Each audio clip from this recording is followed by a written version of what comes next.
Streaming.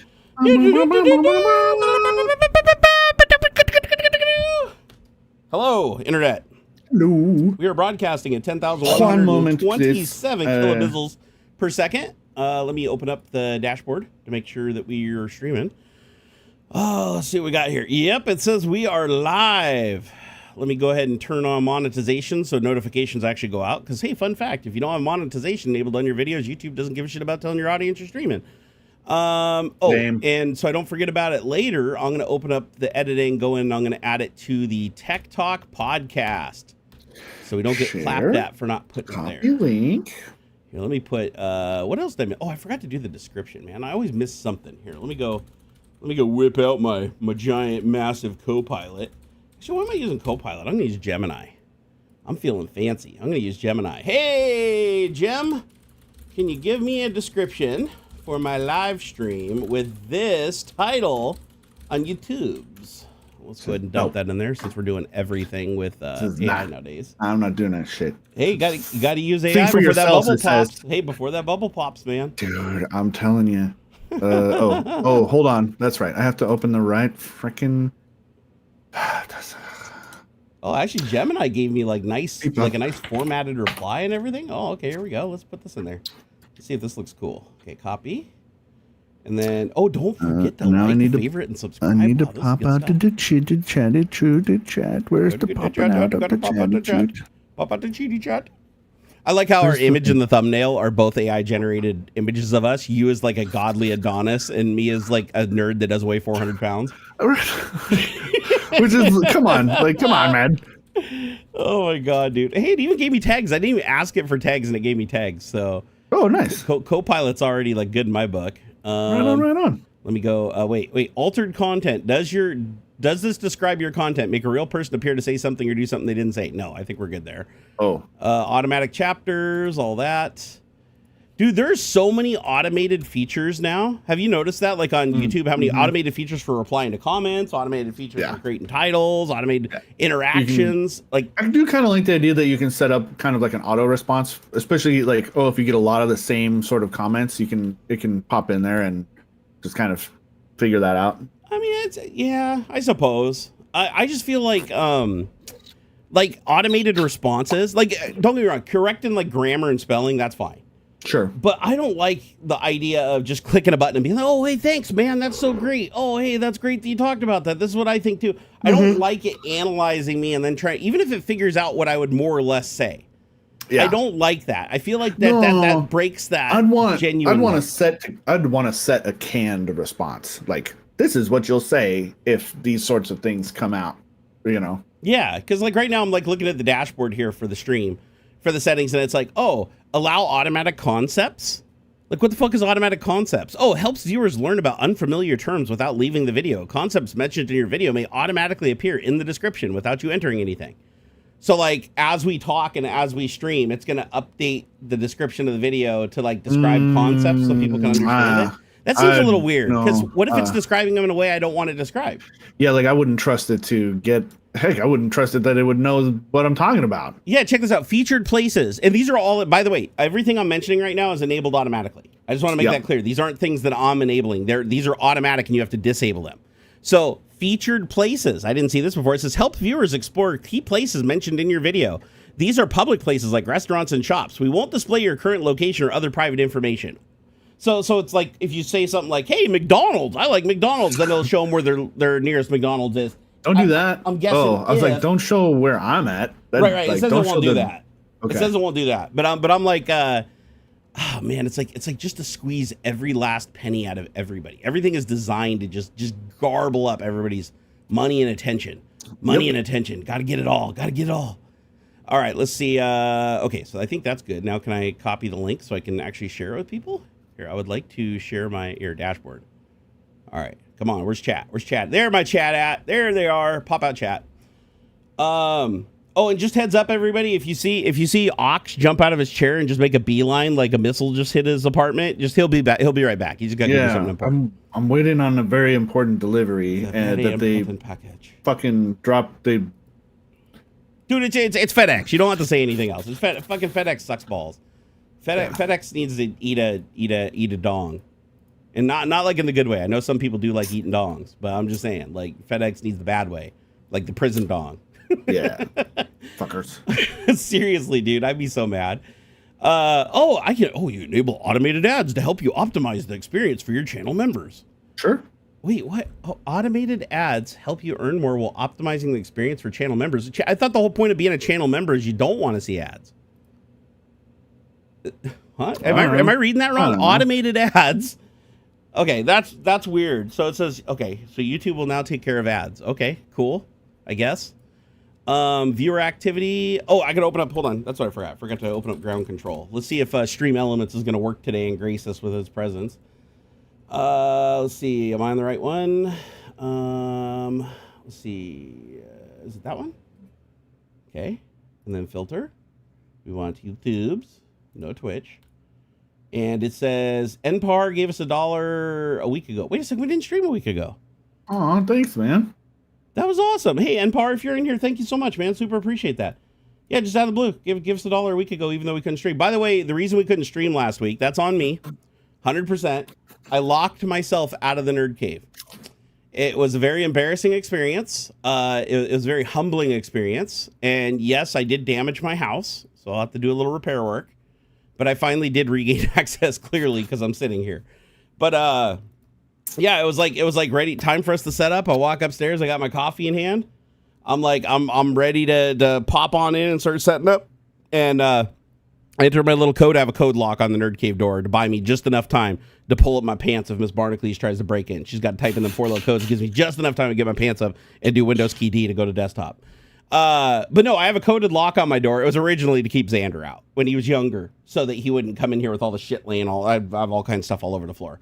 So, and I didn't want to break and shit. So I don't really need it anymore, but I have it on there and it's a coded lock. You enter 4 digits and it goes and it allows you to use the handle to open the door. And it cannot be opened from the outside. It's designed to only be serviced from the inside. So like the batteries, the chips, everything that controls it is on the inside of the door.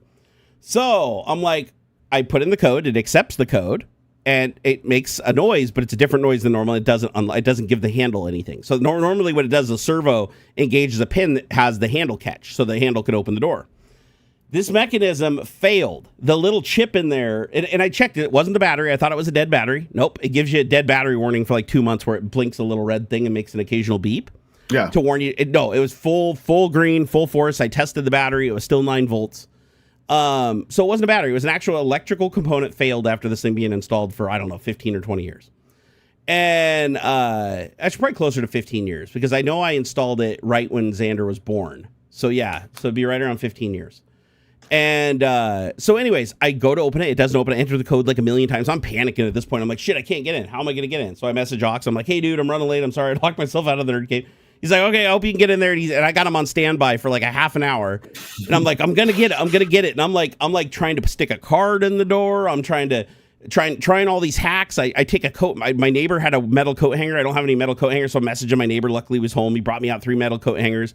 I went under the door with the coat hanger and I was guiding it using my phone, like stuck down, jammed under the carpet so I could see the screen. Mm-hmm. And I was like trying to guide the coat hanger to get it over the handle, but I couldn't get it over the handle because no matter how far I bent it back, once I stuck it under the door jamb, it would unbend it. Like even if I put it like sideways and I tried to like twist it up and pull, it would bend back too far and I could not get it over the handle no matter how hard I tried. There was like 2 times I got it almost over the handle where it touched the handle, but when I pulled down, it just slid off. So it's like, shit, I forgot that the way you're supposed to do that when you do an under door defeat, you're not supposed to just use a coat hanger. You're supposed to tie a string to the end of it.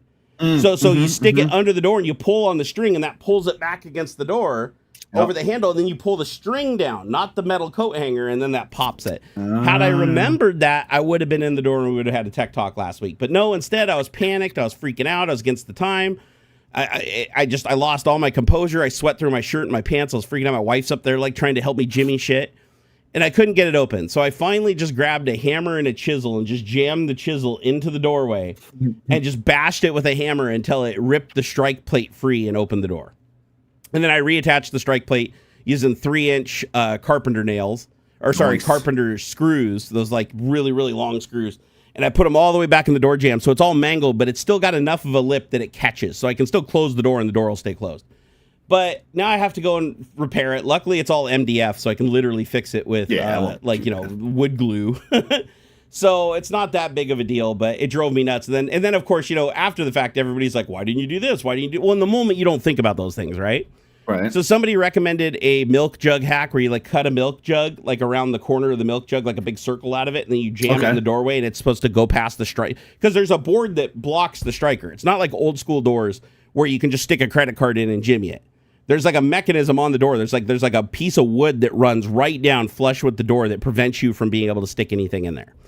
So I tried the milk jug. That didn't work. This is after the fact, right? Because I wanted to see what other things I could have done that would have been better so I could drive myself crazy. And none of the techniques I used worked after the fact. So at least I felt good that the decision that I made was the one that actually did work. Deviant Olem. Yeah, my boy right there. Yeah, read on KK in chat.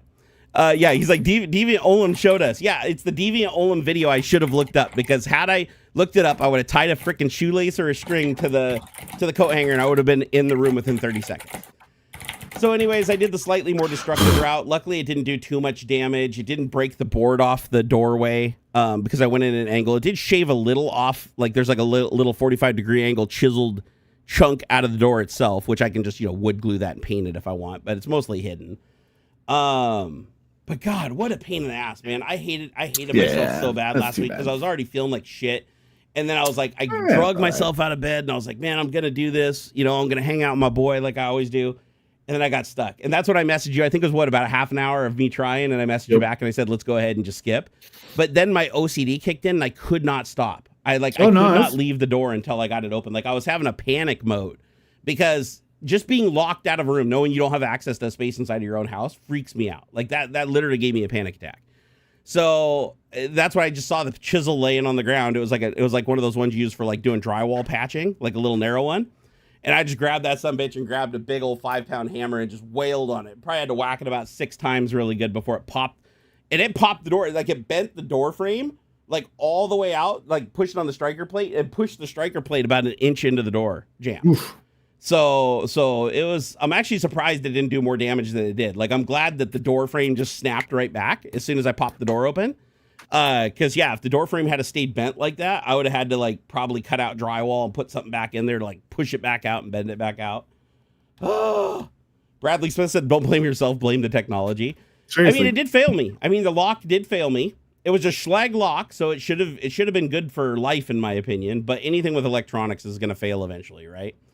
And the thing that pissed me off the most is once I got into the room, there's a knob you can flip on the inside that that latches or unlatches the door. It puts it into default state. So like if the battery goes dead, it'll still open. Had I just spun that and just disabled the lock, this never would have been a problem. Even if that electronic component failed, I still would have been able to open the door. I just wouldn't have been able to lock the door. But that wasn't a big deal. I didn't need to lock the door anymore. That's what pissed me off. Is it's like, why am I entering the code every time I come in here instead of just turning this damn knob on the back of it so it's permanently set in an open state? And that's what I have it in now. Is I opened it up, I took the battery out. So the mechanism can't ever accidentally work again. And then I turned the little thing to where it's in a locked, it's a fully articulated position. So now both handles on both sides of the door can articulate the striker. And then because the battery's out, now it can't, even if you turn the knob, it doesn't do anything. It can't put the servo back into place. So now my fancy electronic lock is just a regular door, like a real fancy doorknob now. So, but I still want to replace it. I don't like having it there. Like, I don't like having a coded lock sitting there that doesn't do anything. So I'll probably go and find another handle that I can put on there. I'm definitely not putting a round knob on it though. I'm always going to use a handle so that there's always something I can get some kind of purchase on to pull down and unlock the damn thing. But yeah, dude, I was freaking out, man. I was freaking out. But hey, we're here today, so I'm back in the room. Everything's good. Although I had I've just had it's been a really, really bad week for everything. So my wife killed the battery in her Forester. She's never done that before. She left the dome light on. And all the years of owning this, she kills the car. So I have to go out. I can't jumpstart it because I can't move my car because she's right up against my car, so my car is stuck in the driveway with her there. And I can't put the car into neutral to roll it backwards because it's got, the CVT transmission where you can't put it into gear when it's not started. And so I'm like, what do we do? How am I going to jumpstart this thing? So I ended up having to get like a big long ass extension cord. I had to go get a trickle charger and put it on it. Luckily the battery took a charge. I've got the coolest trickle charger ever. I'll have to post a link to it sometime because it's like it has a mode where it'll test the battery, trickle charge it, test the battery, and if the battery doesn't feel like it's taking a charge, it'll switch between like 3 or 4 different charge modes.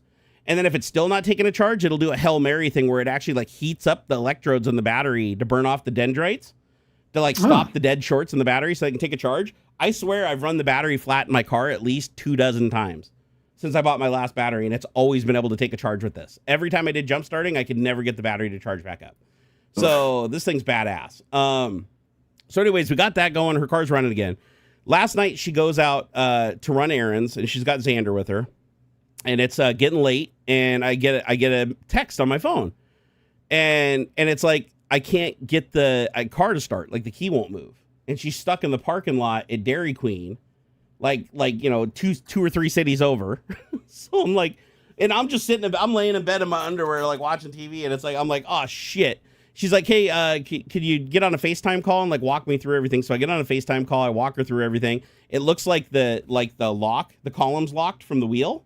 Mm-hmm. And so I was like telling her, just pull it and, you know, pull it hard until you hear like a little click and then turn the key and it should start. And she tried. I watched her do it. She tried her ass off. It wasn't working. So I was like, oh, this has got to be something else. She just wasn't strong enough. So I got in the car. Hey. I drive all the way out there. I have bad vision. I usually don't drive at night because I have really, really bad vision, night vision because of my meds.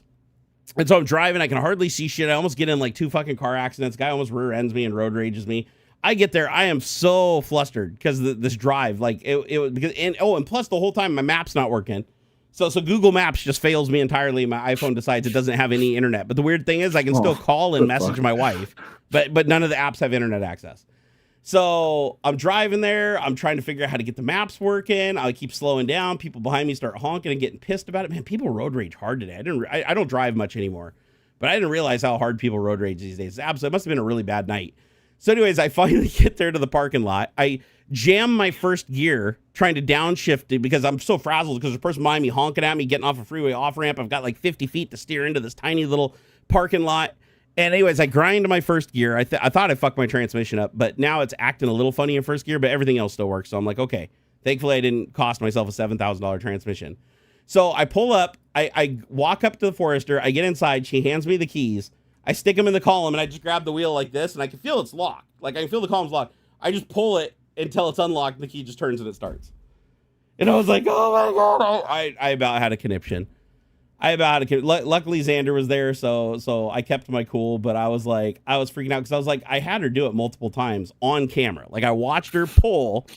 Obviously I couldn't see the whole thing while she was doing it because she's holding the phone. But what she was doing is she was like pulling the thing and then letting go and then turning the key. So it'd like relock. So you know how it locks so you can't steal a car, right? Like the steering column locks. Right. So there's a physical pin in there and you have to take pressure off it because if you don't take the pressure off it, the key can't turn the tumbler. Yeah, it's really hard. I was trying to explain that, but she was like pulling on the wheel and then she'd like then let go and then try the key. And I thought she was doing both at the same time. I just couldn't see it on the camera. I'm like, okay, you got to relieve the tension, but she didn't understand, I guess, what I meant by relieve the tension. So anyways, we went back and forth a whole bunch of times, tried everything, and I was like, well, something was physically broke, so I loaded up my toolkit, I loaded up charger, jumper, cables, everything, went to save her, and then I just walk over, and I'm like, just starts right up. She's like, how did you do that? I'm like, I just pulled on the wheel exactly like I told you. But yeah, to be fair, though, it was the hardest I've ever felt that thing locked. Like, the angle that she was parked at going uphill, that sucker was pretty jammed up. Like, I mean, I'm not going to lie. I had to pull on it with a lot of force. So I don't blame her in the end. It's like she obviously pulled as hard as she could. I could see it on camera. But I'm like, God damn, Subaru, seriously? Like, you're going to build a mechanism where it's like the steering locks so hard that you can't even turn the key in the tumbler, even if you're pulling as hard as you can. Anyways, I was so flustered, but at the same time, I was like super happy because I can't afford to fix a damn Subaru Forester right now. And if you know anything about Subaru Foresters, the later ones with the CVTs in them, the transmission's worth more than the whole vehicle. So if it won't shift into gear or it won't, if anything's wrong with the transmission, the whole car just gets thrown away. Like there's no redeeming factor. Boo. It's the one thing I really don't like about that. Everything else I love about it. That's the one thing I don't like about the Foresters, the CVTs. And they're like lifetime CVTs. Like you never change the oil in them. You never do anything. So I was happy that her car was fixed. I was a little sad that I think I fucked up my first gear a little bit. I think my first gear synchro is now gone. But to be fair, I don't think jamming it once would have normally killed a healthy synchro. So I think it was on its way out anyways. And plus, I already have clutch problems in that car, so it's possible that the clutch was just dragging, right? But anyways, it got me home. She got home. I got home. Everything was good. The night was saved. But I was like, oh, I was so frustrated. I was like, that's why I didn't stream last night on Twitch. I planned to stream on Twitch last night, and then this all happened, and I was like, oh my God. But here I am this morning, and I live to tell the tale, so everything's all good. But yeah, that was for me. That's an adventure these days. Because the thing is, it's really hard for me to drive at night. Like, I'm not even kidding. My back was killing me like a mofo. Yeah. You know, I'm not even supposed to be driving around at night, so that was already a bad thing. But the only other option was to call AAA and have it towed. And even with AAA, you still get charged when they're that far away. Yeah. So it was like whatever. But BB Junkie said there's no synchro in first. Then how in the hell am I downshifting from second to first so smoothly? Hold on here. Does Subaru Mad skills. WRX STI have first gear synchro? Let me see here. I'm gonna check that because she downshifts to first, like under motion, under RPM, no problem. So that would surprise me if there's no synchro. But let's check. Why not? Right? Gotta learn. I'd hoped it was a synchro, because if it's not a synchro, then that means you'd have to fucking replace the gear. I chipped the gear. Okay, yeah. Subaru WRX STI has full synchro coverage. It includes synchronizers on first through sixth gears, plus even reverse has a synchronizer on it. So they're brass synchros from first to third, and then carbon face synchros from fourth to sixth. So I was right. Yeah, no, some cars don't have a first gear synchro. That is true. So I could see why BB Junkie would say that, because there are cars that don't have a first gear synchro, because you only usually shift into first when you're at a stop. But if you want to shift into first while you're underway, going from second to first while you're moving, you need that synchro. Otherwise, it's gonna jam up. What's going on, chat? She pulled as hard as she could. She can pull pretty hard. So, I mean, she gave it her best. I just told her if it ever happens again to have Xander turn the key while she reefs on the wheel. And they can work together to unlock it. But I think it's one of those things, it's hard to convey over, even over FaceTime, and like say like, okay, you got to pull the wheel, pull this direction, then pull this direction. How does it feel? It's like, how do you convey how it feels if you're not a car person, right? It's like, do you feel some motion in the wheel? Because you can feel it. You don't see it very much, but you can feel it when it pulls the strain off the lock. And if you have the key in the tumbler and you're putting pressure on the key and you pull the wheel, you physically feel it click, and then it goes all the way. Yeah, you can totally feel it. Yeah, so and she wasn't operating the two things at the same time, and I was telling her to operate things both at the same time, but now in hindsight I'm like, how the hell was she holding the phone and doing this? She only has two arms. So she was holding the phone and showing me what she was doing. There's no way she could have been doing both things at the same time anyways. And then one time she even said, oh man, it feels like it clicked and moved a little, but now it's not working anymore. And I think she did unlock it, and then she turned it a little, and then when she let go of the wheel or whatever, she didn't go far enough with the key, and it just locked it again. And I was like, But at the end of the day, you got to laugh, because I didn't wreck. I didn't kill myself heading out there driving at night. Both vehicles, more or less, made it home and are fine and not broken. The battery's still good, and the transmission's still good in the Forester. The Subaru's first gear, it's a little wonky now, but I think I may have chipped a gear. I'll have to wait until I can take it out and shake it down and see. Or drain the oil from the gearbox and see if there's any metal in there. Yeah, you drain that gearbox. You should. Tell him. Oh, no way! Is the man here? There he is. Look at this guy. Over here. I'm so sorry. My schedule is so stupid. No, it's good, man. You got shit going on. I can only pop in for a bit, but I just want to say hi. It's been like a couple of weeks. I haven't I'm out of it. So out of it. Can't everybody hear David? Wait, real fast. Yeah. Can you say anything about Amazon talking about a new Stargate show? Well, only what most people know. Which is that I got an email like the night before from Martin saying guess what? And I was like, oh my God, like. I always joke that the actors would be the last ones to know. I bet. And of course, honestly. And of course, we are. Right. So yeah, that's it. I mean, that's basically it. The best, if you want the best scoop on it, they were really smart this time. I thought they did almost like a press release, but with Gateworld, which is like the website for all the Stargate stuff. In fact, they were the website that production printed out for me when I said, "Is there some background information I could get on now that I'm because I showed up for the first episode and I'd seen a couple of episodes, I hadn't seen them all, and they literally printed out like a website for me, and it was Gate World. yeah, right on. And so Gate World was the ones who sort of got the scoop. It was really. I thought it was pretty classy. I gotta say, I was like, this is a good sign. Martin's like, he's young, he's hip, he's funny, and he knows his fan stuff. So is the question: Are they gonna include you in any capacity? I don't know. They better. I said like I make a really good breakfast sandwich, so like maybe I could do craft or something, and I will literally send hate mails to the production unless they include you in this.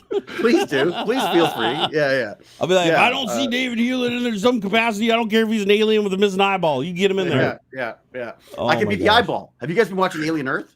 No. Okay. Like the first few episodes, 2 or 3 of the first episodes, I forgot about it. It's not perfect, but it's kind of fun. Like it is pretty cool. And my favorite character. Have you got to the sheep yet? No. No, I've watched clips of it. I've watched a couple of YouTube videos where they've talked about the episodes, but I haven't watched the whole show. Just like one of my favorite characters is a freaking CG sheep. Yeah, where the one eye is just way bigger. It's got like one eye is way bigger, and you look at it, and you're like, "There's something wrong with those eyes. Like, what's going on?" Yeah, it's.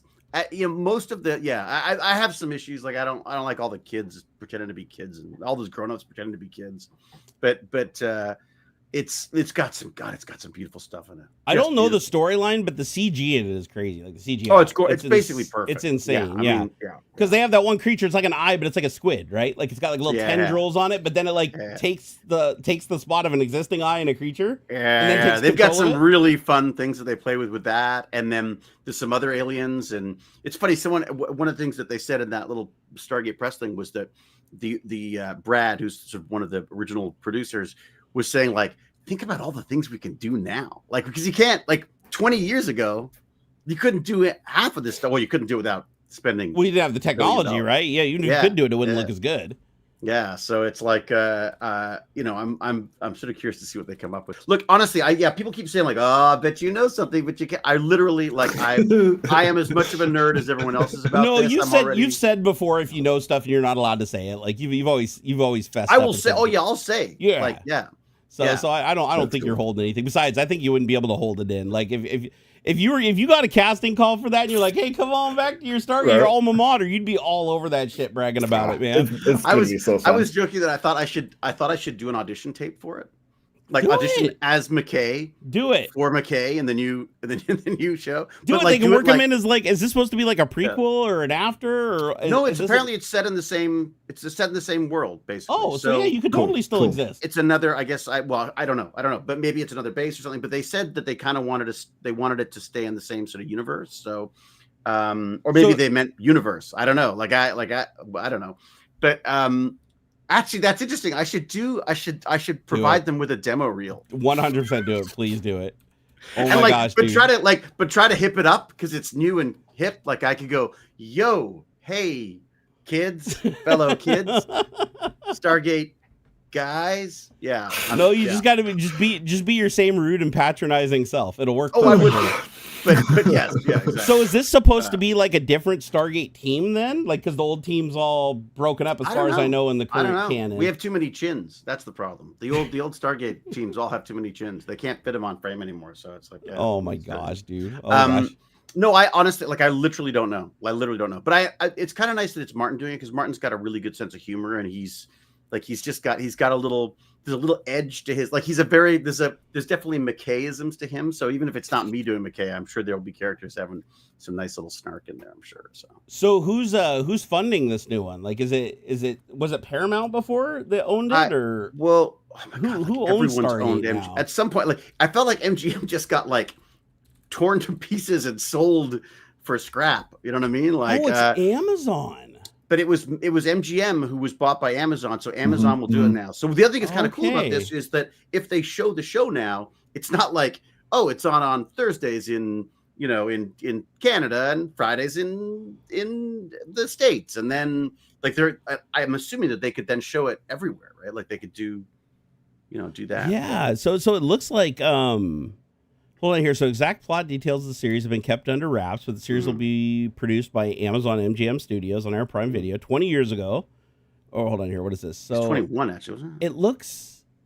It looks like they're gonna just. I mean, from what I'm reading here, it looks like they're just gonna continue it. So, so that would be cool. Look, that would be amazing. Like, yeah, that's the sense that I'm getting. But like, I don't want to get too excited because they got to have at least like. I've been in this industry too long. Hey, kids, let me tell you, I've been here too long to rely on a job.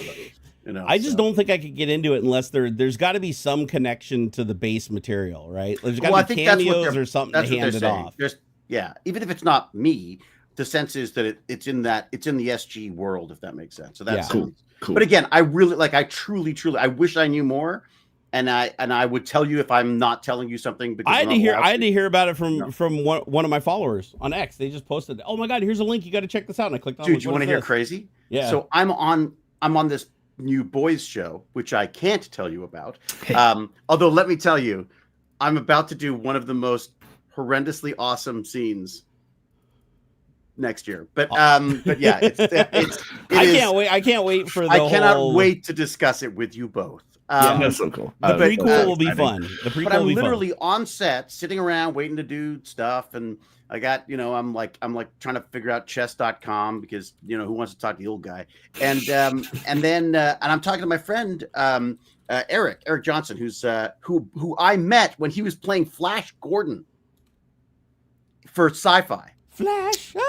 Yeah, exactly. Like the freaking loveliest guy. We're like Ishtar. He's like the Warren Beatty, and I'm like the Dustin Hoffman. And but he goes, oh dude, they so what about this new Stargate? And I was like, can't say anything. He said, well, they just announced it. I was like, oh shit, okay. Yeah, wasn't that guy in a Stargate episode?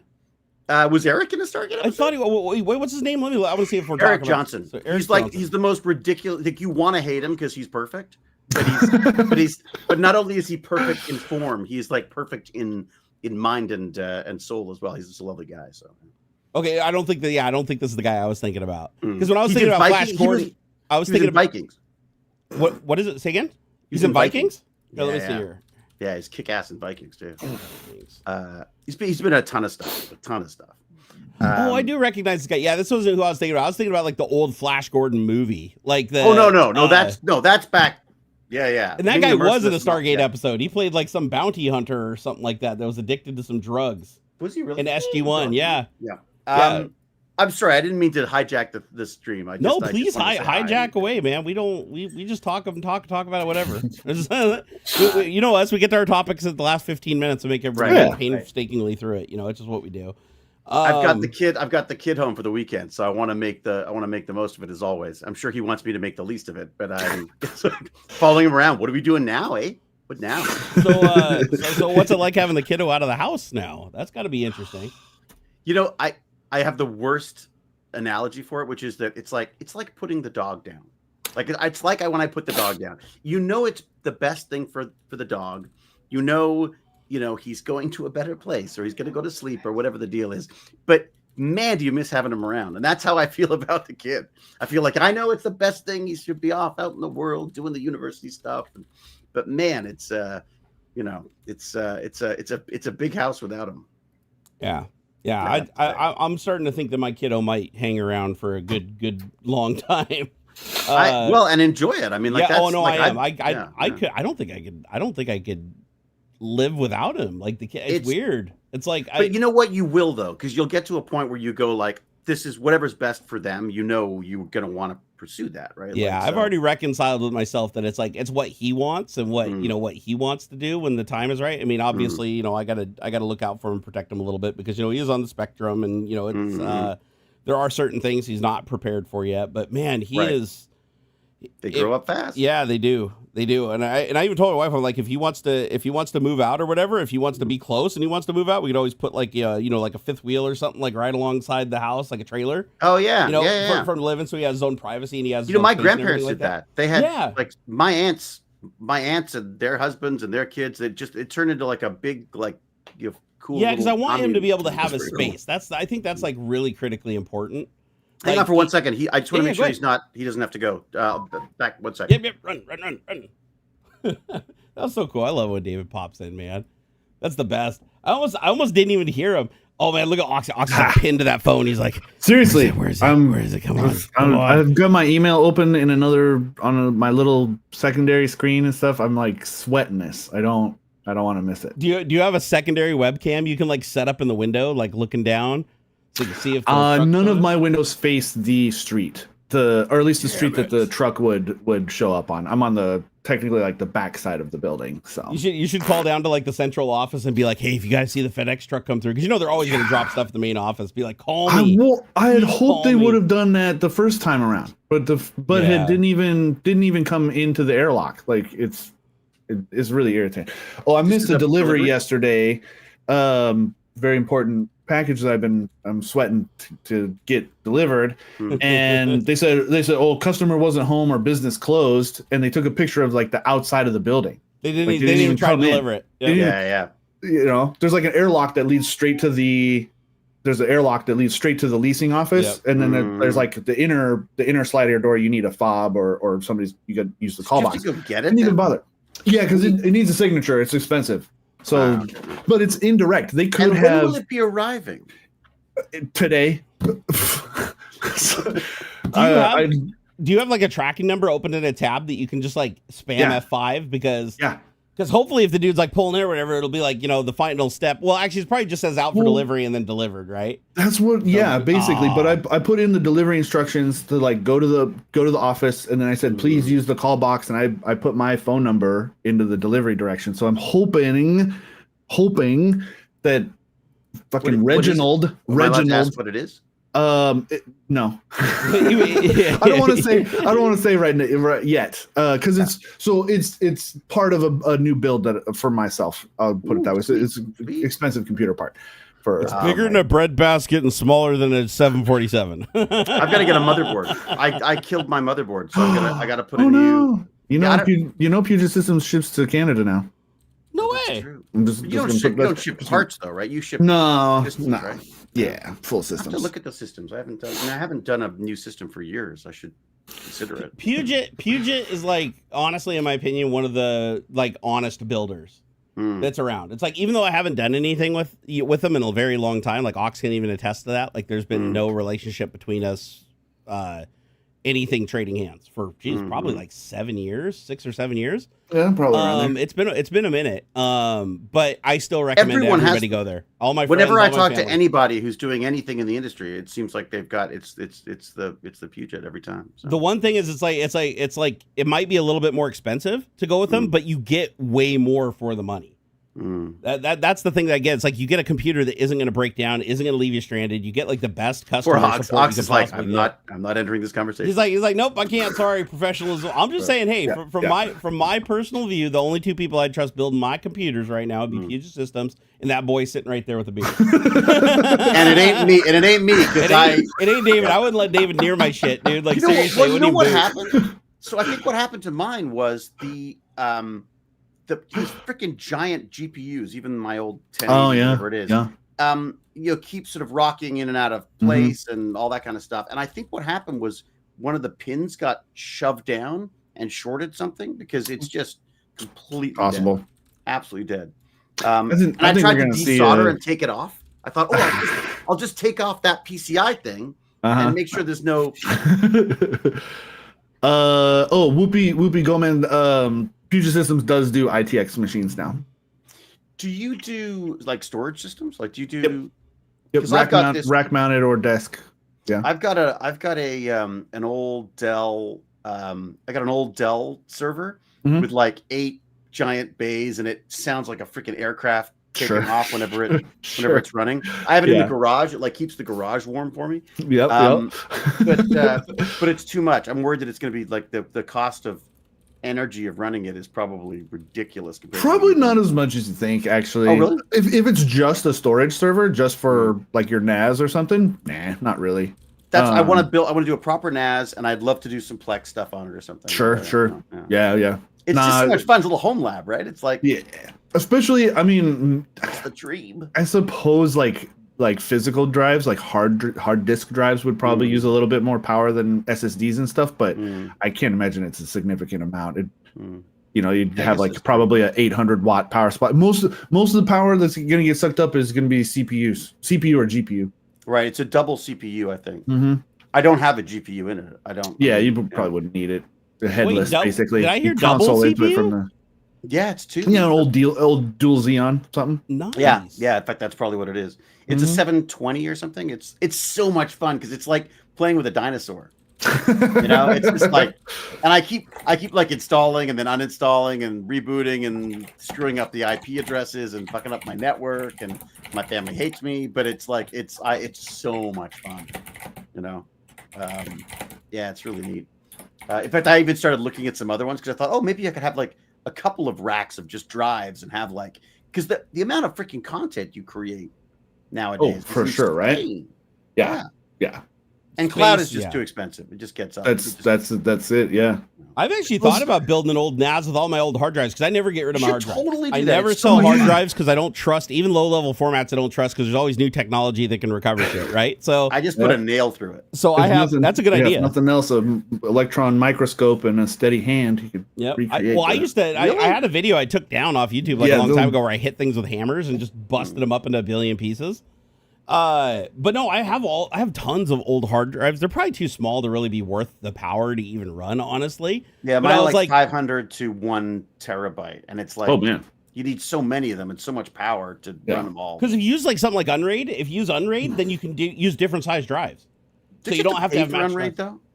I thought Unraid had like a free tier, but they might not actually. Everything's freaking subscription now. That's mine. I know, right? Yeah, I love Ubuntu. Free NAS, right? Free NAS. I guess that's true. It's right there. There's free NAS. There's True NAS. There's I've been using Ubuntu. I've been using Proxmox and Ubuntu, and then lots of Dockers, and I screw them all up and forget what I've got installed. And Proxmox is awesome. If you got a system, for some reason, I tried to install it on one of my systems in here, and it would not work. The thing just threw like errors and had all kinds of like kernel module errors constantly, and it kept saying the CPU was throwing errors. And I'm like, I know there's no errors with this dual Xeon rig that I was running it on. I didn't have any problem. It's very, very easy to install. It worked on my other computers. It just wouldn't work on the one computer I really meant for it to run on, which was the high resource dual Xeon machine.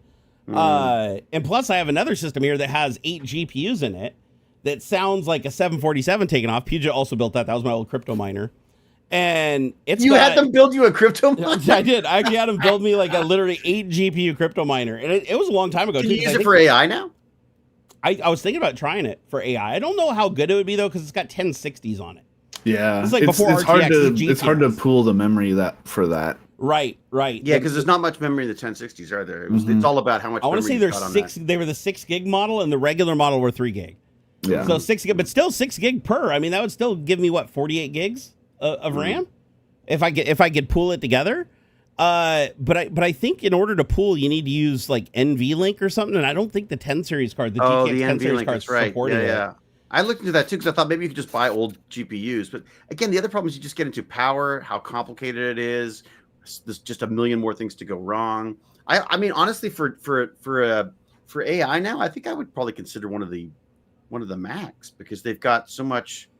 You know, they've got the no. Nah, this is the reason Apple abandoned their own AI projects and stuff. They're it's just you can't beat NVIDIA. CUDA and NVIDIA. You have to get the GPUs. There's one thing though that the M2 and M3 can do that NVIDIA can't for the price point, and that is the system on chip memory, the shared memory.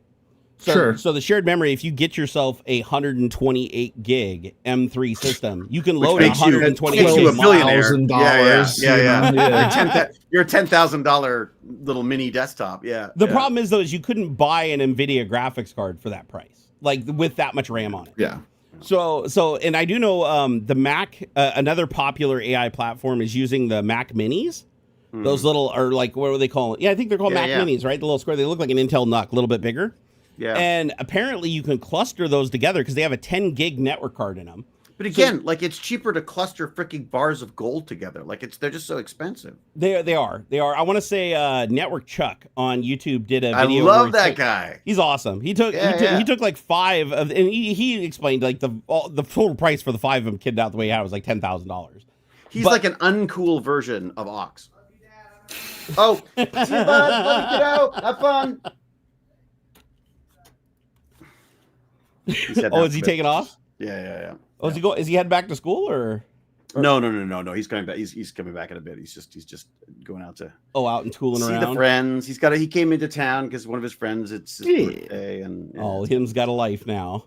Does he have ever life? Yeah, it's amazing. It's like nonstop. It's amazing. So there's an AI. Let me see if I can find it really quick. I think it's called EXO. Let me see here. Is it? Yeah, there's a specific little it's like a little mini PC that can also run, but it didn't run. But it had no considerable. It was nowhere near the. It wasn't fast. It wasn't fast, but the fact that it could load the model at all was like amazing. Like, because if you tried to load that model on, like, say, a PC with 128 gigs of DDR5, it would be painfully slow.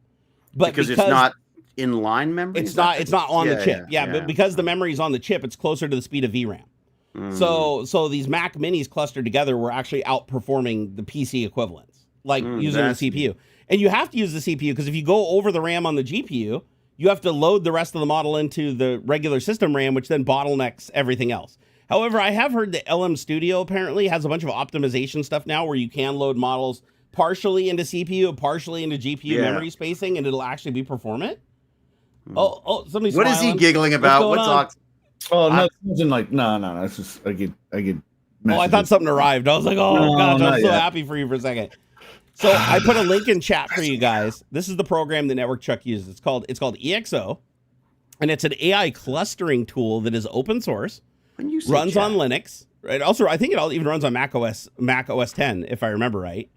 But what it allows you to do is you can take any number of computers in your house. It doesn't matter. You can take like your HTPC. This is their clustering thing. Yeah, and you basically just add your computers to the cluster, and then you load a model, and it partially loads the model onto each computer on the network. So it basically pulls together the full RAM of the network. Now, granted, it's not super duper fast. This isn't meant to be super fast.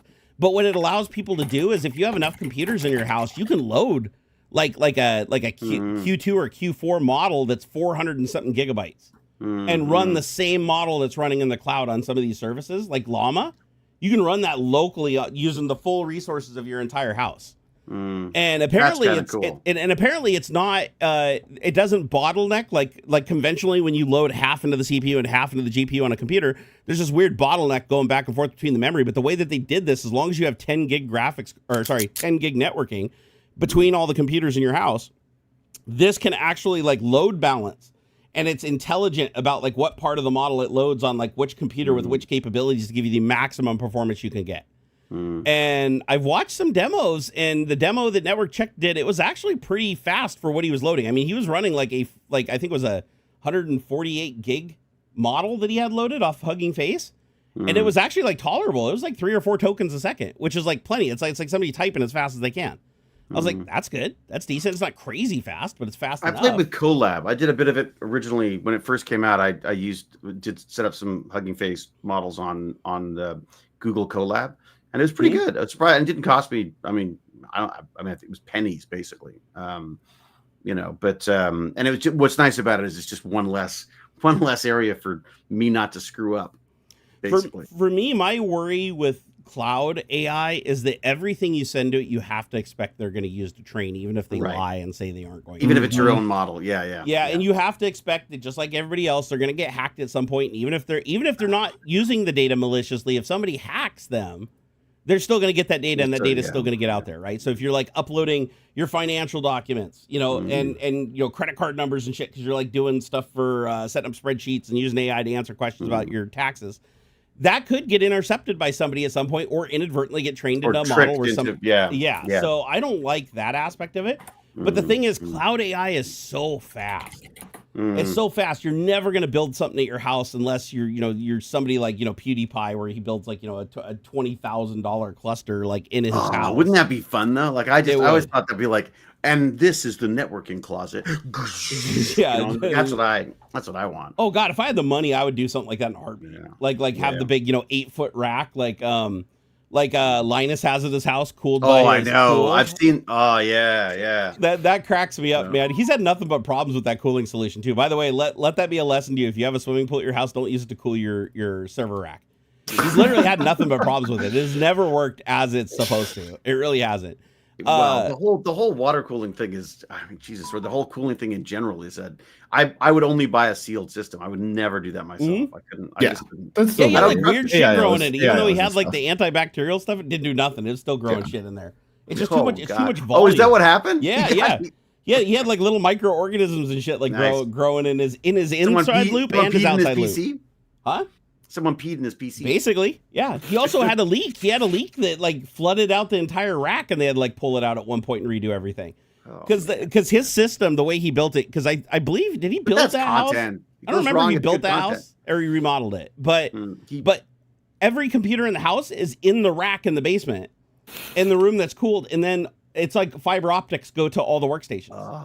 So everywhere in the house where you walk up and there's like a computer, like Linus's computer, his wife's computer, and his kids' computers, all it is monitor, keyboard, mouse, and speakers or headphones. Mm-hmm. The computer itself is downstairs in a like noise canceled room. So I was like, that's pretty cool. I actually like that.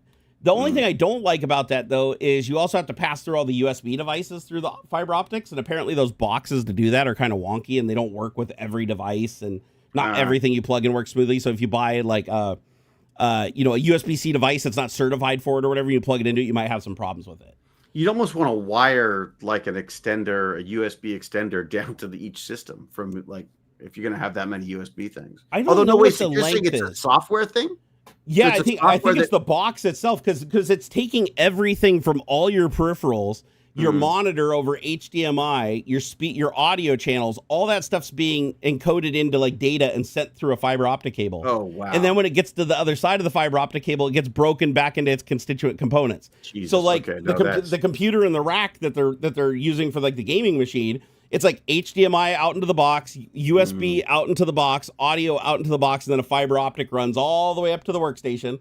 And then the workstation breaks them all back out into their like little. No, that's amazing while it's working. And the first time you get the, hey, honey, this isn't working. I'd be like, apparently that's the problem. The problem is these devices are very prone to having to reboot and kind of frick with them and stuff. And some devices won't work. You'll plug in like certain things and they won't even like register. Dad, I just want my own PC. Yeah. So I'm more with you. Like if there was a way to just run like all the cables, like run a dedicated HDMI, a dedicated USB, and there was no translation issues, I think that would be cool. And I do think they do have fiber optic USB cables now that are powered USB cables because you have so much power over USB-C now. So they make these cables I've seen where you plug them in. It's a fiber optic cable coming out of it, but a USB connector. And you can go point-to-point USB. So if you took that and you plugged it into a USB hub up in the room, then I'd imagine everything would work flawlessly. Because now you just have a cable that it's not having to encode HDMI and send it along with all the USB data and stuff. It's just basically a long USB cable. Yeah. And honestly, can't USB-C handle like full 5K video feeds or something like that over USB-C? Well, you could do, I mean, you could run monitors off them, can't you? That's what I thought. USB-C, yeah. Yeah, because I want to say that I have. No, I know I have. I know for a fact I have because I used to have an ultra wide screen sitting up above my 350-inch screens. It was overkill, but I had an ultra wide that would sit up here in a vaulted ceiling kind of pointing down at me. And I remember I had that plugged into my 2080. Back when I had the 2080, it had a USB-C port on it. This is back when NVIDIA had the 2080 was like the shit. That was the one. I love that card. I loved it. I had two of them. I put two of them in the system. What I loved about that card and what I hate that they dropped was it had a USB-C port on it that you could plug USB-C VR headsets into, and they just worked. Oh, wow. You didn't need crazy breakout boxes. You didn't have to plug into two display ports and an HDMI to like get shit to work. It was like you just took your headset, plugged it in, and it just magically worked. Wow. And it was a standard, and the reason it worked is because it supplied like the specific 19 volts for like VR devices. That's like what it was designed for primarily. And I do remember that I ran my screen off of that with a USB-C to DisplayPort cable that I bought on Amazon. And no shit, you just plugged it into that USB-C on the back of the card, you plugged it in the monitor, boom, you got your fourth monitor. And it worked perfectly. Oh, Virtual Link, that's what it was called, Virtual Link. Oh, that sounds familiar. But everybody canceled it. I want to say NVIDIA only had it on like one card, then they canceled it, and then AMD had it on one or two cards, and then they canceled it too. And I honestly don't know why they canceled it, because it was amazing. Like, it worked fantastic. And it's probably expensive to have that extra. It probably just like to knock the price. It's going to knock the price up a bit, right? Having that extra board on there, I'm guessing. Yep. I actually use on my Framework laptop when I want to do VR, do like a wired VR. Is the Framework the one you could sort of like you customize and stuff? How is it? Oh, I love it. I love it. Yeah. I think it's the bee's knees, man. I'd get it 1,000 times over. Some people can don't like them because they're a and little bit on the expensive side to buy into at first. But the modularity is amazing. Like I can literally take my keyboard and move it to the center, off to one side or off the other side. I can move my my trackpad, over off to one side, center, or off the side. Like you can. It's like Legos, man. It's freaking amazing. Why is this thing? I like that. Me? My phone keeps telling me I need to take my medicine. It's like, no, I'm not taking my medicine right now. You don't tell me what to do. I'm an adult. You can't tell me what to do. You're just a phone. Yeah, I get to. What I like about the framework is that it has a USB-C connector on a dedicated graphics card. So like think you can get it with a dedicated graphics card or just use the APU graphics card that's built onto the AMD CPU. But if you have that dedicated graphics card component in there, it has a USB-C port on the back, just like those old 2020s had, like the 2080s. Yeah, the 2080s had. And what I like about it is I can plug my PSVR 2. I can use the little Sony adapter and I can plug it right into there through USB, and I can have like full GPU accelerated graphics. Or if I want, I can plug it into the side through the USB-C on the side, and I can use the built-in graphics on the CPU. So I can literally separate them. Like if I connect an external monitor, I can connect it either to use the GPU acceleration, or I can connect it to the other port and use the onboard acceleration. It can separate them. And I've never seen a laptop that can do that. I've only ever seen laptops that either have a GPU or they have the CPU graphics. I've never seen one where it's like a desktop computer where you can enable both of them and use both of them. So like I can use like an OBS. If I'm running OBS on the framework, I can have the AMD APU graphics handle the encoding and everything for the video. And then that frees up the dedicated Radeon graphics card to do everything. Like if I wanted to play a game, I could have the game run on the graphics card and have all the encoding of the video and the live streaming done on the graphics on the CPU. And so you can separate. Wow. It's almost like having having two graphics cards in your system. And I love it. Wow. And the only other things, I've never seen that on another laptop. Does it do that automatically, or is that something you can pick? You can pick in Windows. Windows actually breaks it out now, so you can actually go into a setting in Windows and tell it which graphics card you want to use for which program. But it also has, the framework has this weird I forget what they call it. This is a laptop you're talking about? Yeah, it's a laptop. And it can take both graphics cards and display on one screen. So it can basically use the onboard graphics to save power to composite the screen. And then it can overlay GPU composited graphics on top of it for DirectX for games and stuff. And when you full screen the game, it goes to the GPU. When you're on the desktop, it goes to the onboard CPU to save power. And and I've never seen another laptop that does this. This is their little proprietary crap that they have in there that does it. But it manages to do it. You don't have to have, if you connect an external monitor, you can say, oh, I want this on the GPU or I want this on the CPU graphics.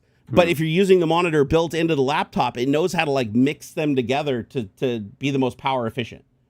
So the stuff that doesn't need a lot of power, it runs off of the CPU graphics. If it needs a lot of power or you're going full screen in the game or something, it can shift it over to the other graphics card.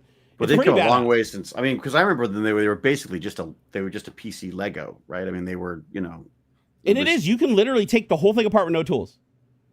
No, you can take the whole keyboard off. You can take the little LED. I have a little LED screen things on the side. You can take those off. You can take the port off while it's running, while it's turned on. You can take all that stuff off. You only have to turn it off to take out the deep components, like the battery and the GPU and stuff like that. Sorry, I got a call coming in. No worries. So yeah. Anyways, the framework that I have, the only time you need the take out screws is to actually take out the physical deep components. Like if you want to change the CPU or you want to change the GPU, you want to change the heat pipe. That's nice. You want to change the battery. I love that it has an actual upgradable graphics card. I don't know if they've made a new graphics card yet to upgrade to. I'd have to go and check, but if they did, it's just a drop-in. It's it literally is it's almost like a cassette that just sits in the back of the laptop with the air vents pointing out the back. So it's the CPU vents will blow their hot air out the side, but then the GPU has its own dedicated cooling loop. It's pretty badass. James Jada said, Nerdgasm, what would you say the minimum specs for Minesweeper? The problem is to play the Minesweeper, you got to load Windows first. So yeah, all right. So you kind of need to be able to handle the Windows first. You know what? Well, we're talking about all this computer shit. We should be talking about the Steam. The Steam Machine. The Steam Machine. What do you think about that? I think it's pretty cool. Honestly, I think it's pretty cool. I think it's all really going to come down to price, though. They said I heard it's going to be $900 to $1,000. Like, no way. They specifically said their pricing was going to be PC based. They said don't expect console even price. Still, expect but okay, game. but the specs do not line up with $1,000. You go to fucking Costco right now and get a CyberPower PC for less than $1,000 that's more powerful than that box. How that'd much be is outrageous. Well, how much is a PS5? What does a PS5 cost? $600 or something? 500, I think, for the digital only slim. So if they're telling people that it's not gonna be comparable to next generation console prices, they got to be saying it's upward of $700 or $800 at least. I could see it being 700, 750 maybe, but any more than that, and they're insane. What are the specs on it actually? Where's that link I sent to you? Boop. Steam Machine should be 500. They would be barely making any profit if they sold it at 500, which they could do. Steam has a chokehold based on as a PC gaming marketplace, so they could do a sort of almost loss leader or sell it sort of at cost. To get people into the I just thought it was weird that they specifically said it's going to be 600. Nah, don't you think it's weird? People will buy this for $600. They would totally, if it were priced at $599, people will snatch that shit up all day long. Oh, I'd buy it. If I had the money, I'd buy it. Gaming unit? It's a cube. It's a little cube mini PC that's going to run Steam OS. So basically like a console. You just plug it in, turn it on. Console, yeah. Right. Okay. Basically, it's the next evolution from the Steam Deck, right? Yeah. The Steam Deck is portable. This is their sort of next evolution of that, where you just plug it into your TV, turn it on, and that's that. Well, we're probably going to lose Xbox soon, anyways, right? So yeah, right. That's 1 or 2. Yeah. Yeah, I don't anticipate that. I can't see Microsoft putting out another Xbox, a new Xbox. I don't think so. No, because they're pushing more. They want Xbox to be more of a service. They have. Everyone wants that. Everyone wants subscriptions and digital. Yep. They don't want to deal with the freaking hardware and which I don't know. At some point, we're going to need something to run it on. But Well, yeah, but I mean, the thing is, especially when it comes to the Steam Machine, there are already. You just Google AMD Mini PC, and you can buy one. There's $400 mini. Literally, it's a little mini PC. It's APU, right? It's the AMD APU. You can get it for like from $400 all the way up to $800,000, and that's all this basically is. It's just a buddy of mine literally has a $700 AMD mini PC that he has. He uses it for like emulators and stuff. He's got it all set up. You turn it on, and it brings up a full-on interface that you can scroll through all the emulated games and stuff. It pulls up it's basically a full console, so almost HTPC experience, and that's basically what this is. If it's more than 700 though, they're outrageous. That's silly. I genuinely think it's going to be over $700. I don't think so either. I think I could see. Considering their handheld is like $599 for the handheld. Like I think this is going to be a cut above that. The most expensive Steam Deck is $649 on a phone now. People spend $2,000 on an iPhone. Oh, people will buy it no matter what the price is. Yeah. I for sure people are going to buy it. Like there's no way. My worry is. Well, Ox is like just ready to run. Where's it? I don't normally have my sounds on for my phone, so like anything is like. You're living the dream. No, it's worth it. I want to see him sprint when he finally gets like the actual thing. It's just gonna be like, pew! He's just gonna be gone. Dude, yeah, because I even have like my keys in my pocket so I can get down to the elevator and stuff. And then when he gets back, then he can show us his precious. Yeah. Once he has it in his hand and it's cradled. Hey, what's up, Putch? How's it going, man? I must run. I'm so sorry. No worries, dude. You're so thrilled that you Thanks for stopping by. I just want to say I miss you guys. I want to we gotta get the hanging out. Yeah. Anytime, man. Anytime. And who knows? Look, if I don't get a job on this new Stargate, I'll probably be like I'll be delivering that stuff for you. No, we're gonna get you a job on that new Stargate. I don't care if we have to like make heads roll. We're gonna make it happen. At least a cameo. At least. Yeah. I gotta show up for something. Just standing in the background, going like. Yeah, just you just walk by. You don't do anything. You're just holding the pad. And you just walk by. Yeah, that's it. Everybody's like, oh, he's gonna say something. All right, take off, man. We'll catch you next time. Lots of love. Later. Oh, Gimpy's in chat. Gimpy just popped in there. Oh, hey, lads. All right. All right, take it easy, boss. Lads. Cheers. See you later. All right, let me see if I can find back to the. There we go. Look at that. It works. The system works. I need to rename that though so I pick the right one next time. That's the scene. So the Steam Machine. It's gonna only run Steam OS. Obviously, they're not gonna let you put Windows on the thing. No, you can. It's a full PC. You can do whatever you want with it. Oh, they're not gonna like BIOS lock it or anything. It's in the FAQ that you can install Windows on it if you want. It's a PC. So it is okay. Basically. That's interesting. I didn't know that. That does change things a little bit. Like that does give it more value in my opinion. Like even if you leave it on the Steam OS, if people do want to transition it to Windows at some point. For what other purpose they can. Let's say there's a game that doesn't work on Proton. If they want to dual boot it, they should be able to dual boot it then technically if it's just a regular PC and have Windows. Because I know some people do that on the Steam Deck, don't they? Where they do the dual boot manager using Linux, and then they can pop into Windows to play their like 1 or 2 games or whatever that don't work under Proton. Although we did see an article, I think I sent you a link to it, the one where they said that like Proton now is going to support DirectX 12. Oh yeah, the Vulkan thing. Yeah, where is that? See if I can find it here. Vulkan to DirectX 12 translation tool used in Valve's Proton now supports AMD's FSR4 and anti-lag, while NVIDIA's DLSS 4 remains unsupported. You know what I've noticed though is NVIDIA. It's almost like NVIDIA is Windows and AMD is Linux.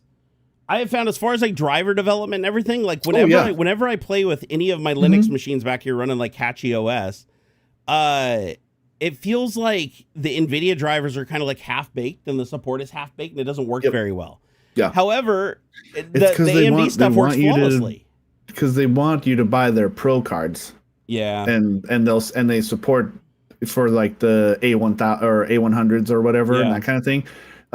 They don't want you using GeForce cards in like machine learning and scientific computing sort of applications. And so they don't support, or they kind of half-ass their support for Linux drivers. Yeah. But you know what's weird, though, is check this out. You can actually install like any Linux distribution you want under WSL2 in Windows.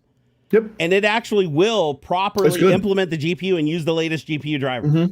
So why is it that it works in Windows under WSL, but they can't get it to work on bare metal Linux? Like, what the fuck's wrong with that? Because Windows is actually handling the communication with the graphics card and then passing it through to the there's some proprietary thing because I know when I installed the distribution under Linux, I have to go in. There's some command that I have to run. I always look it up under because I always forget it. I have to look it up under AI. Yeah, something to do with the and it basically links. Yeah, it links the NVIDIA driver in WSL2 to the Windows desktop driver, and then you can literally open up X11 apps, and they will fully have UIs on the so you can have a fully hardware accelerated X11 app running in like a Linux UI looking window just sitting on your desktop of your Windows. And I don't see a lot of people using this, even though it's like it works so seamlessly once you set up, do that initial setup. And it'll use the latest NVIDIA driver. When you update your driver in Windows, it'll update the driver in the WSL2 environment. They both share the same file system, so they both read NTFS, and you can mount your C and E and D drives and everything under the root. It's pretty badass. So it's like I don't see a need for dual booting Linux anymore. Like, I really don't, because like if you want to play a game, you can literally install Linux Steam, open Linux Steam on your Windows desktop, play the Linux games, or it's weird, dude, and it works. Why would you do it that way? Because if you're on a Windows machine, if you're in Windows already, there isn't anything that wouldn't work. Why would you then go into a Linux virtual machine to play? Because there is games. I don't know about games, but there are a lot of Linux specific softwares. Oh yeah, okay, in that sense maybe, but like, because like you're opening a Linux virtual machine to then play a Windows game that's going to use like Proton or Wine or something to emulate Windows inside your Linux virtual machine. Yep. but the interesting thing is WSL2 is different. I think what do they call it, like a Type 2 hypervisor or whatever, where it's basically bare metal. Like Windows runs in a hypervisor itself. Even when you're just booting Windows 11 on your computer, I think even Windows 10 to some extent did this, where you boot it and it boots into a hardware hypervisor, and then WSL2 is sitting right next to it. So they both have bare metal access to hardware, like as close as you can get anyways. from what I understand, that sounds about right. Yeah, and I have run things under like WSL2, like actual AI stuff under WSL2 that performed better under Python, under WSL2 than it did under Windows using Python, which I thought was interesting. I was like, why is this running better? And I think it was because there was like a newer PyTorch for Linux. Like a lot of that stuff comes out for Linux before it comes out for Windows. So, but you can open WSL2 in Windows and utilize it, which is cool. But as far as games, I don't know. Can anybody in chat name a game that's built for Linux that it doesn't have a Windows version, like a Windows counterpart? Because I can't think of anyone off the top of my head. They must exist. There must be developers out there that write games for Linux that don't take the time to port them to Windows. And if that's the case, are any of those games in like Steam, for instance? Like is there a game that anybody can think of that only runs on Linux and does not, or I won't say Linux, it'll run on anything but Windows. It just does not have a Windows variant. I'd be curious to know. Let's see here. John Hess said NVIDIA and Linux is actually pretty good these days, even open source their drivers finally. So this might be pedantic or you know, cutting it. They released a set of Linux GPU kernel modules. This is not full drivers. From my understanding. Wait, say again? It's because I googled NVIDIA open source Linux drivers, and what I'm seeing here is NVIDIA released a set of Linux GPU kernel modules in May of 2022 as open source with dual GPL and MIT licensing. So like, that's just the bridge. Really that's the bridge. That's not the driver. Is that? Yeah, you saw Winston leave? Yeah. No, I would think the same thing. I can't see NVIDIA open sourcing their driver. Because if NVIDIA open sourced their driver, that would really screw them, because that would also mean that their DLSS and their G-Sync and all that shit would be open source also. He's so cute. Oh, he is. He's right there. He's just hanging out. He says what? I love the little head cocked, man. That they do. Like, what? He says, what are you doing? Like, what are you doing, man? Oh, look at him scratch himself. So hard to scratch with them little itty bitty legs. He's like, man, I can't reach. Old pinball from Windows XP. Well, that runs only on Windows, not on Linux. I'm looking for the other way around. I'm trying to figure out what games are only on Linux. Actually, here, let me here. You know what? Why are we even sitting here when we can waste Microsoft's money on CoPilot? There you go. And say, give me a list of games that only work on Linux and have no Windows version, because I want to go and try to play these later. Can't see that. Okay, so Amazing Uro was developed in 2018, Linux only. Blip and Blurp, Linux only. Hexon 2016, Linux only. All these games look like they're made by the same developer called Luck Key Productions. One dev is making exclusive Linux games. All 20 of them, man. Like there's a Worm Battle, Euro 3D, Tux Kart. That's probably like a ripoff of Mario Kart. Submarine Patrol, Slime Vault. Yeah, these don't look. Hold on here. Are there any that? Are there any AAA type titles that only run on Linux and not Windows? I think the answer to this is going to be no, but let's see. Okay, the ones that don't run on Windows, they do run on console like PlayStation and Xbox and stuff, but it doesn't necessarily get a Linux launch. Most AA games are developed with engines like Unreal and Unity, which primarily support Windows first, and Linux part often comes later. Let's see here. Proton and Wine compatibility. Thanks to Steam Play, many AAA Windows games can now run on Linux, even if they don't have native ports. That's the cool thing that I think that was the thing that bridged the huge gap, and I think brought Linux back to the table as like a desktop operating system that like normies could use. Is Proton. Because Proton is like the missing link, right? It's like Proton, from what I've heard, I haven't used it a lot myself, but from what I've heard, Proton allows you to play Windows native binaries. Like you don't have to recompile them for Linux. Yeah. You are running a Windows binary under Linux with minimal performance loss. It's basically how the Steam Deck can play so many of the games that are on Steam. Yeah, and we just looked, and I mean, like you said, it supports. It doesn't support DLSS 4 yet, but it supports all AMD stuff. It supports AMD's FSR 4, which is the same thing, right? Yeah. So again, NVIDIA kind of being a second-class citizen on Linux. But yeah, Vulkan to DirectX 12 translation is possible. And this is as of November 18th that this was published. I'll give you guys the link to the article here if you want to check it out yourself. So this is the article we're looking at. Oh, of course, it won't. It's too big. I have to use a link shortener. Damn it. Why do they have to make the links 5,000 characters long? Jesus. So you don't copy paste them into your YouTube channel. Oh God, give me a share link or something that's shorter. I know they don't want to share them. Well, shit, that sucks. Oh, the other thing too is they're going the other direction too. So DirectX 7 emulation tool brings more games to the Steam Deck and Steam OS and other Linux distributions through Vulkan. DX7? So, yeah, old school. Like DX7, that's got to be like pre-XP. Yeah, no, not pre-XP. That would be actually. Would it be pre-XP? Yeah, because DX9 was. I'm pretty sure DX9 was, or at least DX9 was like the vast majority of Windows XP gaming. 1999. So DirectX 7 would be 1999. Okay, so within the lifespan of Windows XP. No, you're right. Windows 2000. So that would be right there with Windows XP. Yeah. Yeah. So now but DX9 all those was like the big one. Yeah, all those really old games, all the games going all the way back to like old school 32-bit Windows XP. Now you'll be able to play those on your Steam Deck. Yeah. And the thing is, I doubt you'll be able to play those even on Windows 11, because Windows 11 doesn't support DirectX 7 anymore.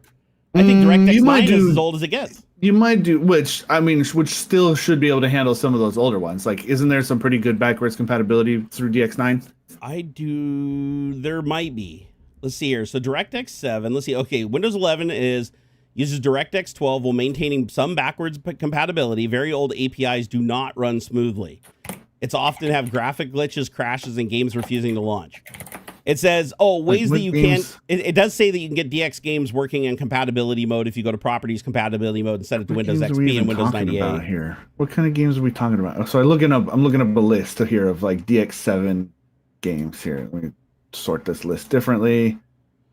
Let's see. So we're looking at what?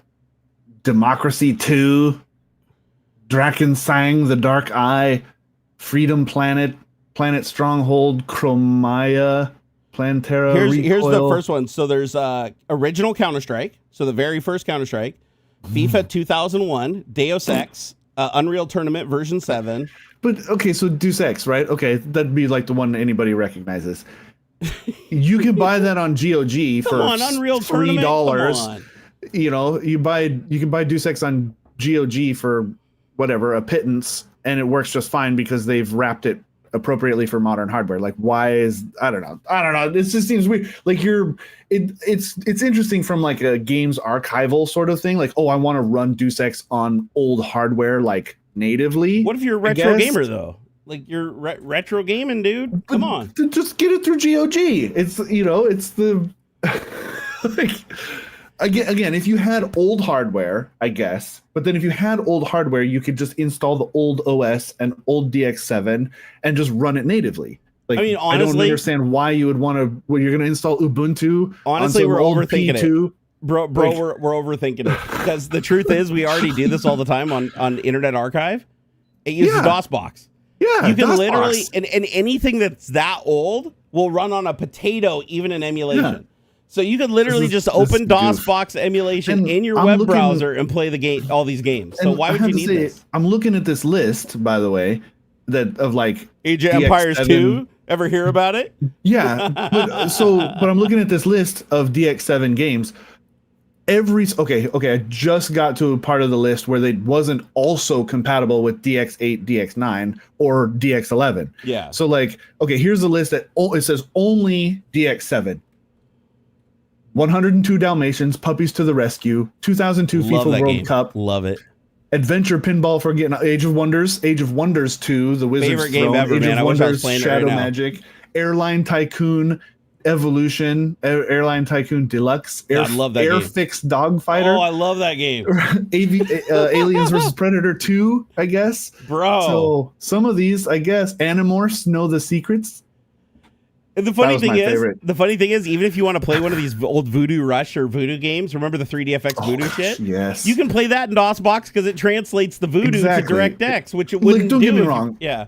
It's always good to have more compatibility. Don't get me wrong. Sure. But it's like, who's asking for this? It's almost just more of a passion project to see if like you could. More than likely, yes. More than likely. But let me riddle me this, Auxiliary. Wouldn't it be cool to have the bragging rights to say that you can play more Windows games on your Linux handheld than you can in Windows?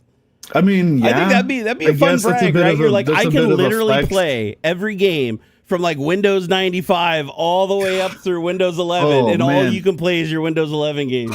I'm so glad that I can dig out my old floppy disks for Diner Dash seasonal snack pack. And somehow install that on my Steam Deck. Oh my god, dude. Thanks, all you nerds out there who put in all the effort to make DX7 compatible with Proton. You're like, man, so I can play Diner Dash. Oh my flow god, okay. on the go. Fair enough. Fair enough. And the funny thing is, like, any of those old games would run flawlessly on even a CPU. You don't even need a GPU. Like, you could probably play. Oh, what do you say? This one, Door Kickers. This actually came out in 2014. Is DX7 game. Door Kickers? And yeah, Door Kickers. Never heard apparently. of that one. Or old school Dungeon Siege. I liked that one. That was pretty cool. That came out in 2002. Oh shit! This Door Kickers game looks like a top-down shooter, kind of like the first Metal Gear. It's like SWAT kind of, but yeah, top-down. Okay, yeah. That's pretty cool. This actually does look fun. I'd play this. Yeah. But I bet you right now I can go to Internet Archive and play that. Let's do the Internet DOS Box Archive. But it's so weird because like again, some of these, so like Escape from Monkey Island. Okay, that's DX7 only. But again, that has been translated and even remastered. But like again, there you go. I just linked it. Who wanted this? Who needed this? Is the big question to me. So I just clicked. I just linked the Door Kickers plus like a bonus build, and this is Linux GOG version of the game. Oh man, this is. And this is on Internet Archive. So I believe there's a way to open this under DOSBox on Internet Archive. I'm just trying to figure out how you do it here. Usually there's a thing you just push a play button on the game. Download options. You'd have to download it. Okay, so this one you have to run locally. But there's a lot of them that you can run in DOSBox on here. Was it DOSBox games on Internet Archive? Let's see here. DOSBox Retro Gaming. Crazy. Oh, there we go. Okay, I found. Okay, so DOSBox Retro Gaming. Let's see here. Getting DOSBox mounting. Oh, this is a video on how to set it up. There is a link though. I used to have it bookmarked. It was like Internet Archive DOSBox games emulation. Because there, I found it. Okay, so here's the MS-DOS emulation software library. Got it. Okay, this one right here. Check this out. This is badass. If you guys have never bookmarked this link right now, there's so many people that don't know about this. Every time I rediscover it, people are like, oh my God, you go play like Doom 2 and all the now these are MS-DOS games. These things are a pain in the ass to get to run on Windows without an emulator. Oh yeah. So and even still, some of them are wonky. Like I tried to play. It was one of the old Indiana Jones point and click ones, right? Yep. LucasArts style clicking. And it even came in its own like DOSBox DOSBox wrapper, right? Yep. You just click the thing and it starts at you see a bunch of shit pop up and then it plays in like a little window. And it couldn't translate. Oh, I think it was because I didn't have a full keyboard and something I needed something to do with the numpad or something. I couldn't play it. I couldn't play. It was the Atlantis one. Yeah, because a lot of keyboards don't have number pads anymore, right? I don't. Yeah, I don't. Tell me if you guys recognize this sound. I'm gonna play. This is in browser. Just so you know, I'm clicking on the button in a web browser and it's running this game. Give it a second. It's loading up DOSBox emulation. Okay, it's going through setup. It says press a key. Give me a second. Okay, wait for it. Tell me what it is. Okay, I know you can't hear it, Ox, right? Because it's not going through it. So let's see if chat gets this. I don't think the original Fallout was DOS. I don't think so. Let's see. Come on, you guys are gonna get this. Okay, hold on here. I'll load the first level so you guys can hear it. It's loading right now. Somebody's gonna get this. No numpad needs to be a federal crime. No, I don't need it. I don't need a numpad. It's handy when I gotta punch in, codes and stuff. Yep. It's nice, but can anybody get this? Nobody's getting this. I can't believe this. I probably could. I'd probably get it if I heard it. I'm just saying because I'm one of those guys. Oh, we got it. Exuded got it. Wolfenstein 3D. Oh, I would have got that. You definitely would have got that. So yeah, you can actually play full screen, even with controllers. It supports controllers like in the browser. You can say it's okay to use the controller and link it to the game and play with the controller. You can play with the mouse and keyboard. But virtually every DOS game ever made is on the Internet Archive. It's free to play right now. And you know what's funny is I bet you there's. Yeah, it is. Oh, yeah, it is. Fallout is on that list. I didn't think Fallout was a DOS game. The first one was. I don't think the new ones are, but the first one, all the Leisure Suit Larry games, all the Sierra games, those were all DOS games back in the day. I remember playing Dig in DOS 6. Dude, MS-DOS Stunts, I loved Stunts. That was like the first racing game that got me into like racing on a computer. Crazy. And that would have been like 386. Like, the Fate of Atlantis. This is the one I tried to play, Fate of Atlantis, and I think I have it on GOG or something. I can't remember exactly where, because I bought it legit, and I couldn't get it to work. I used to have like an emulator. Like I used to have actually it was DOSBox. I'd have local DOSBox and I'd have all the ROMs downloaded, which by the way, you can download all these ROMs from Internet Archive. There's a download button on every one of them if you want to run them locally. But by running them in the browser, that means I could play these on a TV. If it has an HTML5 browser, I can play these games on a TV. I can play these TV on a handheld. On the Steam Deck, you could play every DOS game known to man. So funny. Through the browser on the Steam Deck. What's that? Penthouse Hot Numbers Deluxe. Oh yeah, man. Lemmings. Lemmings is the best. Mech Warrior 2, love that game. Bikini Screensaver #1. You know what I just realized, and I feel really terrible? We haven't read out any of the viewer activity because the stupid they bot haven't been work. popping up. They popped up in like normal, but I think the bot, like the overlay and stuff, hasn't been taken care of. I'm gonna read these right now. Whoopi Go Man, thank you for the $2 Canadian. He said, hyped for Steam Frame. What is Steam Frame? The fucking VR thing. That's going to be rad too. Oh, yeah. Of all of the hardware announcements, I know we focus so much on the Steam Machine, but of the hardware announcements that they did, because there's a new controller, there's the Steam Machine, and then this VR thing.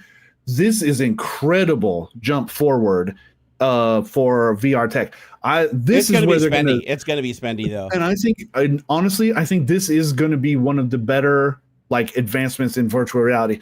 I can't remember who did the video of it, but it's like the display part pops off, and it's set, and then like a lot of the battery and the processing is in the back strap, is in the back of the thing. Yep.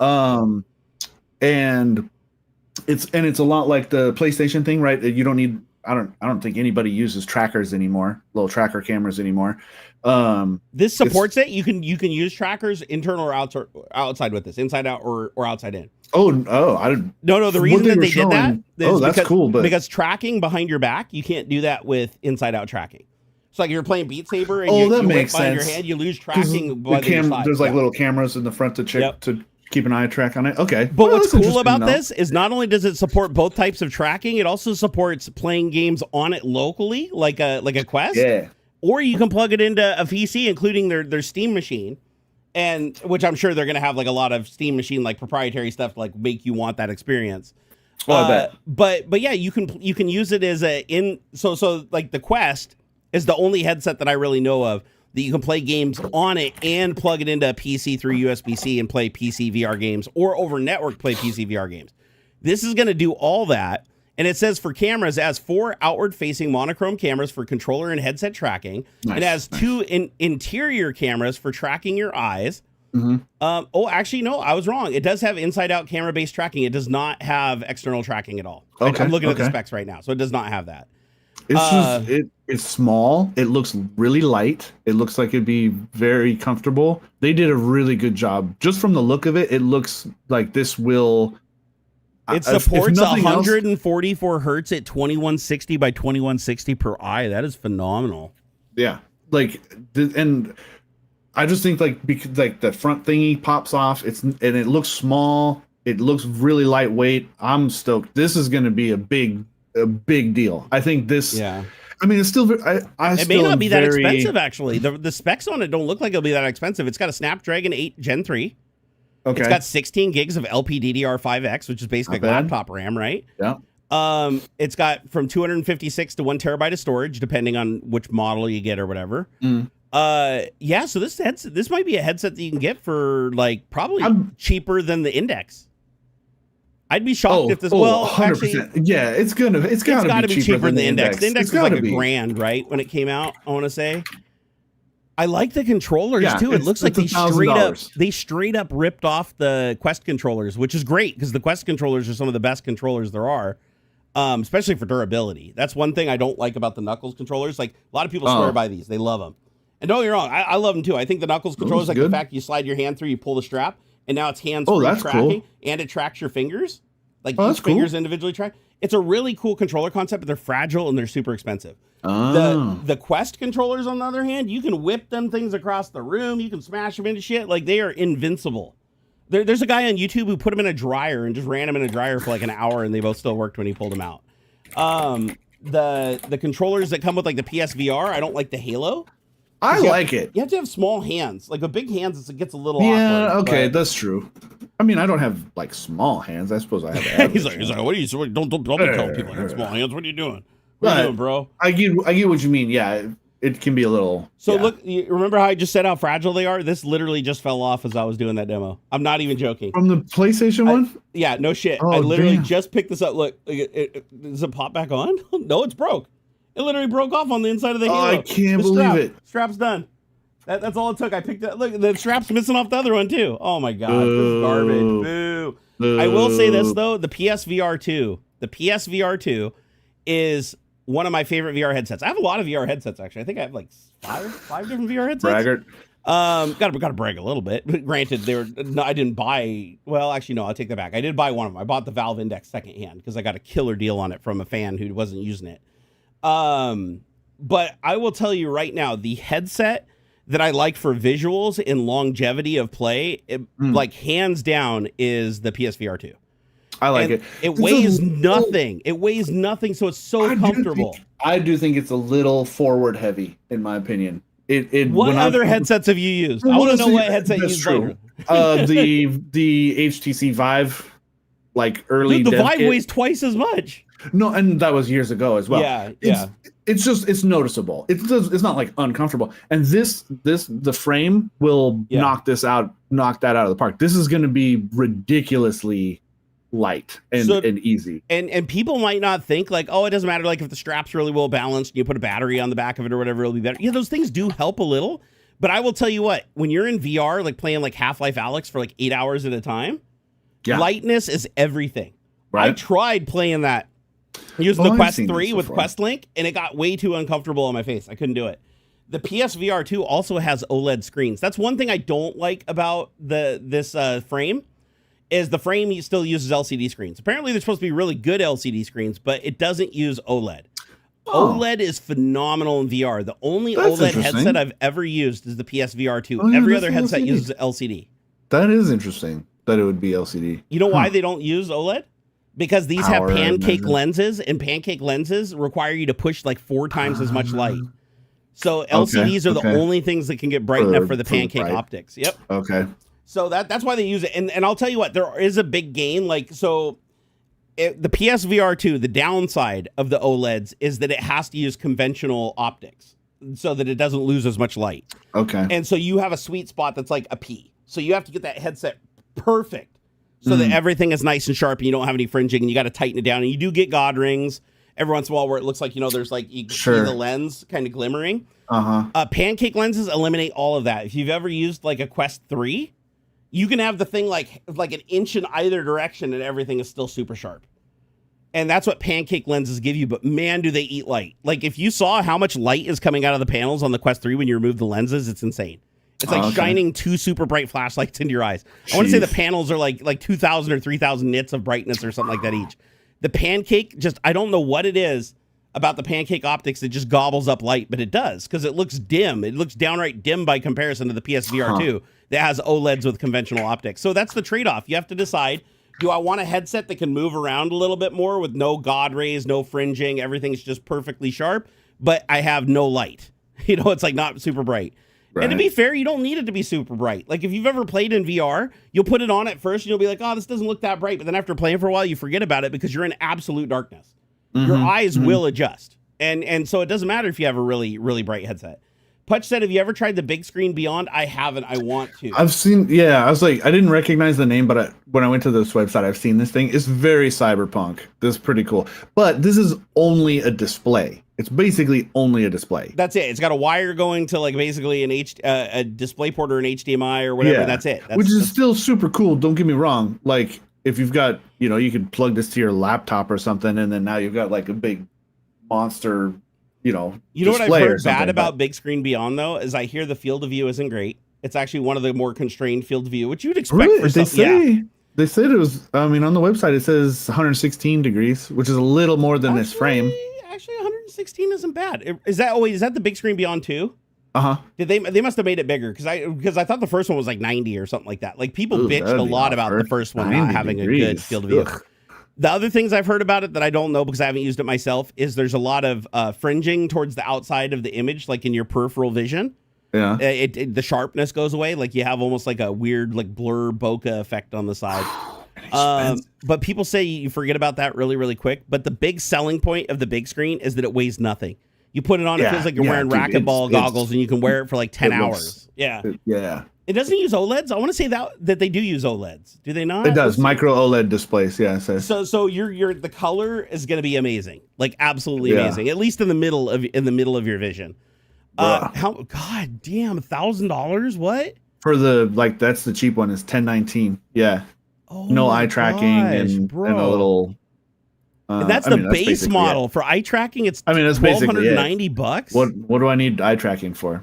Why is it $69 for the VR chat edition? What the fuck is that? You got to buy a VR chat. You got to buy a license or something. That's weird. It looks like it has like a weird pink color like cover on it or something. I don't know. But yeah, 116 diagonal. That's actually pretty good. That's decent. I'll tell you what though, there is something to be said for the Valve Index. It doesn't have good by today's standards. The Valve Index is very pixelated. It doesn't look as sharp as modern. Now, it is. Right? It's very Index old. is very old. What, 3-4 years old now? Very old. But I'll tell you what the Index does that none of my other headsets do, and why I still keep it around, is that sumbitch has the highest horizontal field of view I've ever seen out of a VR headset. Okay. Even to this day, you put a Valve Index on. If you want something that's just all encompassing and you want to see as much as you can in every direction, other than I think the Pimax Crystal has a similar effect. Okay. You put on that Valve Index and it's like, yeah, it might not be the best resolution, but my God, can you see everything? Like in every direction, above, below, to the sides. It's like when you play like PSVR 2, it's like this. It looks like you're looking through snowboard goggles. Okay. When you're on the Valve, it looks like it's out here. Like it looks like you see everything. Nice. So and it's really bright, and it's 144. I believe it's either 120 or 144 hertz panels that they use. Ooh. I will say the color isn't the greatest by today's standard. Better than the Quest 3 though. But God, if they had just released another Valve Index with like upgraded resolution, that would have been amazing. That would have been like a super industry killer. But I will say this about the frame. I do think the frame is going to absolutely dominate because the one thing that the Quest dominates all the other headsets for is being able to play standalone. Because there are so many games that are amazing, like Gorilla Tag, VR Chat, Rec Room. There's all these games that you can play just on the headset. You pull it out wherever you're at and just play them. You don't need a computer at all. But you can also, over the network, play games off your PC or plug a USB-C into the PC and play off the PC. So it gives you everything in one headset. You can do everything. Except for PlayStation. You have to spend another $700 if you want to play Gran Turismo, which is like the only game that supports VR. Right. Not true. There is like Kayak VR and stuff in F1, but there are a lot of games that should have VR support that don't on PlayStation. Yeah. But of course, for PlayStation, you have to have a PSVR 2 if you do that. You're just locked into the Sony ecosystem. But the Quest 3 is the most versatile headset there is, period. Like for the most things that you can play across the most things in the most situations. I feel like the frame is going to eat their lunch. I think so too. I feel like this is bonkers. Yeah. And they could sell this at $1,000 and it'll be, I think people will buy it up. I hope they don't though. Yeah. I'm like, well, cause like you don't need the lighthouses or anything like that. I bet this is more in the like, I don't know. What's the PSVR 2? PSVR 2, I think it's like $600, $700. I can see it in that range. It's up there. PSVR 2 price might even be higher now because of tariffs. Let me see. Yeah, right. Let's see. What are they going for on Amazon? Wait, that can't be right. Is this used? $300? $300? When did these come down in price so much? Goddamn. Yeah. I want to say when this thing first came out, it was like $700. There's a deal. There's a deal right now. It's $400 normally. There's it's $400 normally. Holiday deals right now. Yeah. That's not. I mean, honestly, for this, for what it does, like even for PC, even if you don't have a PlayStation, This is an amazing headset at $300. If you're going to do PC, you need the little extra bit for the PC. Yeah, I want to say it's like $50. Yeah, it's the PSVR adapter for the PC where it has it's basically I still need to try it out. I have the adapterizer thing. It works great on the PlayStation. I played through Half-Life Alyx from soup to nuts on my my bedroom PC. We're playing the PSVR 2 with the adapter plugged into the front of the PC through the USB. Yeah, it worked great. I want to try like Elite Dangerous and stuff, that kind of thing, or like because it doesn't have to be a VR game, right? Like I could load up any game and just play it as a display, right? Just a screen. I'd play like Need for Speed or something. Yes, that kind of thing. I haven't done it in a long time, but I know there is a mode in Steam where you can just have a 2D screen. You control how big it is and how close it is to you. Yeah, in the world, and that's pretty cool. And it looks like the PSVR 2 has a 110 degree field of view. So yeah, it's going to get spanked by the frame. Yes. The frame said 110. Oh, it is 110. So they're a match. Yeah. Okay, what was 116? Was that? That was the big screen. The big screen VR thing, yeah. Wow, the big screen's even. Wow, that shocks me. What's 6 degrees, man? Come on, that's Kevin Bacon. Like, fair enough. I found a link to the adapter. Would you notice if I went, camera 1, camera 2, camera 1, camera 2, and like. I know. 6 degrees of. I mean, I guess you would notice. It'd be like, right, but. 6 degrees. Come on. I was outed in chat. So Kylex like, Jerry talking a ton about games on VR. We all know he's using visiting the hub site. I will tell you this though. I will straight up tell you this. If you have never tried VR porn before, it is the creepiest and awesomest experience ever. I'm just gonna say that. I'm gonna put it out there. I'm going to say that 99% of people that buy VR headsets, once they discover that, they're like, yeah, this is awesome, until their wife walks in with the headset on, and you don't realize they're standing right behind you, and then they put your hand on your shoulder, and then you trip and fall over your chair, pants around your ankles. I don't know from experience or nothing, but I'm just saying that'll pretty much ruin it for you for life. But before that, it's pretty cool. But it is true. There are a lot of porn sites now that have VR mode. There really are. Where like if you have a VR headset, and your computer knows you have a VR headset, and the browser knows you have the VR headset, it'll offer that option. You go to the website, you hit play. It's like, do you want to watch this in VR? Well, sure. I don't mind if I do. But I will tell you, it's one of those things that is a bit of a novelty. Like, you try it a couple times, it's really cool, but then you're like, just too much trouble. Like, it's like, I'm over it. But yeah, VR can do a lot more than games. Also, watching movies. Have you ever watched a movie in VR before?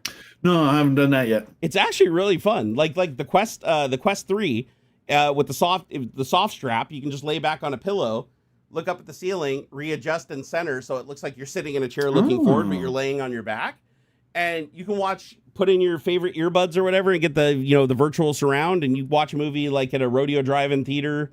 Nice.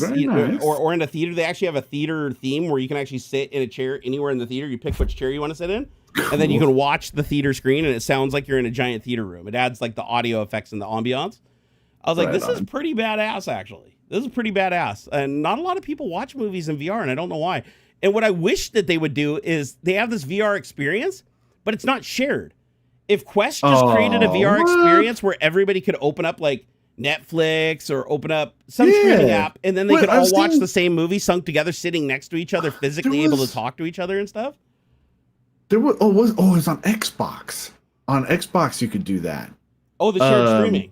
Yeah, I remember that. I remember that. But everybody's little avatar would show up in like a little theater, and they'd all sit down in chairs, and then it would like expand to the thing, and you could all watch like a movie or something from your Xbox game group or whatever. Yeah, I think it's just everybody had to have access to the streaming service you were watching the movie on, but then anybody could just jump in and do it. Link up your Netflix. Yeah, I remember watching something on Netflix. It'd link everybody's Netflix up so it'd start it and all that stuff. Yeah. They need to do that in VR. If they did that in VR, that would be amazing, because then I have a bunch of friends that have VR headsets. It'd be fun to watch a movie together, and then you could anybody could pause the movie to like talk to the other person, and then have it to where it's like spatial, so you talk quietly, the person next to you, but the other person isn't disturbed. Drop my fidgety thing. Oh no. It's okay. I just don't want to go grab it. Wouldn't something like VR chat have something like that? Like, oh hey, come on to my little room over here, and we can watch this movie together. I don't see why you couldn't, like, because you can do anything. VR chat's pretty much like you can build anything you can think of. Yeah, right. So, I should ask my kid because he recently started doing the VR chat. We had to kind of supervise him on that though, because VR chat is a cesspool. Holy shit. It can be bad. Yeah, yeah, it's really bad, but he handles it really well. Like, but I'm like, my God, why would anybody want to go there? Here, can you watch movies in VR chat?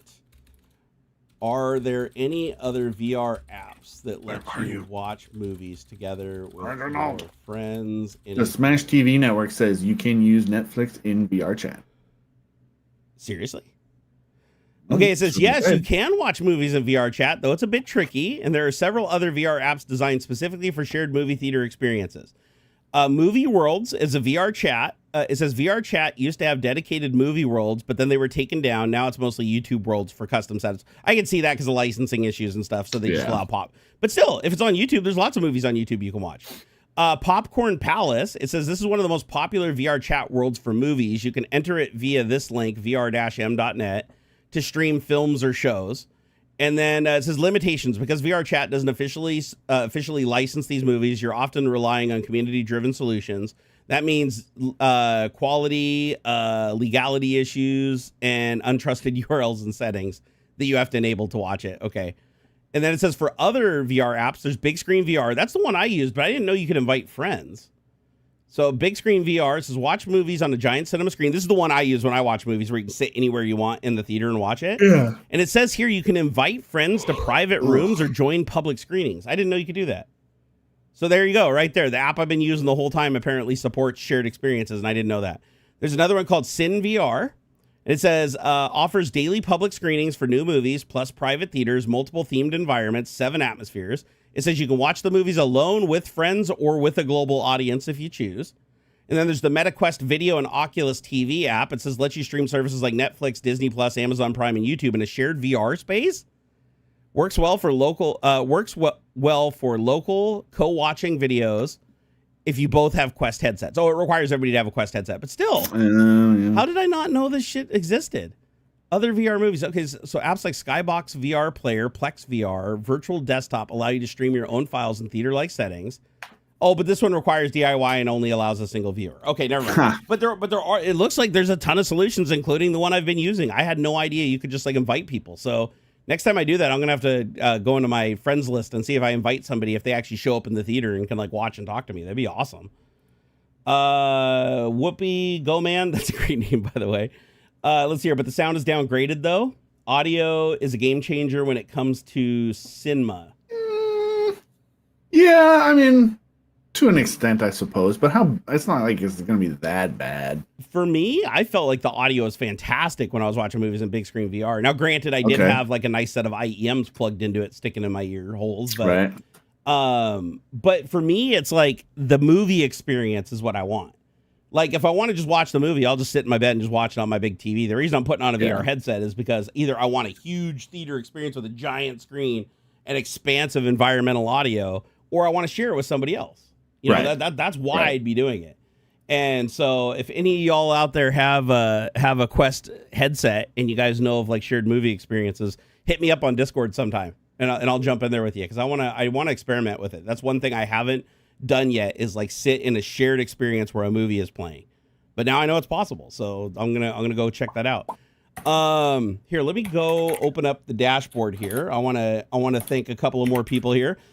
QA Library, thank you for the £2. He says MS has locked Bing to strict search only in the UK. What? That makes sense. Oh, is UK locking shit down more again? For protect the kids and whatnot. Fair enough.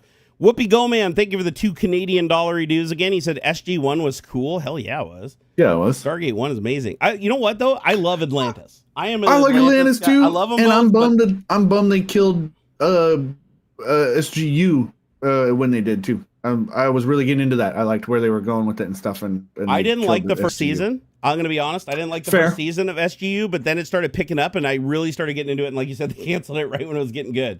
Yeah. Like I love the whole, they closed it off well. I think they did okay with that, but it still sucks. I just like the premise of, instead of visiting the worlds through the Stargate, they were moving through space in this giant ship that was like a planet, basically. Yeah. And they were just getting further and further and further away from Earth. Because wasn't the whole thing, it was like going outside of the quadrants that have ever been visited? Yeah. Like, wasn't that thing seeding galaxies. the gates? Wasn't that like a gate seeding ship? Like, weren't they putting gates Something on like that? Yeah, yeah. Yeah, so that would have been great to tie into the series, and then it just failed. And they had a great cast too. Like, I love the guy that they had, the main scientist guy that they had. Really cool actor. I love that guy. He played Rumpelstiltskin in that. Sorry, that's a weird reference for him. Because I can't remember the name of the show.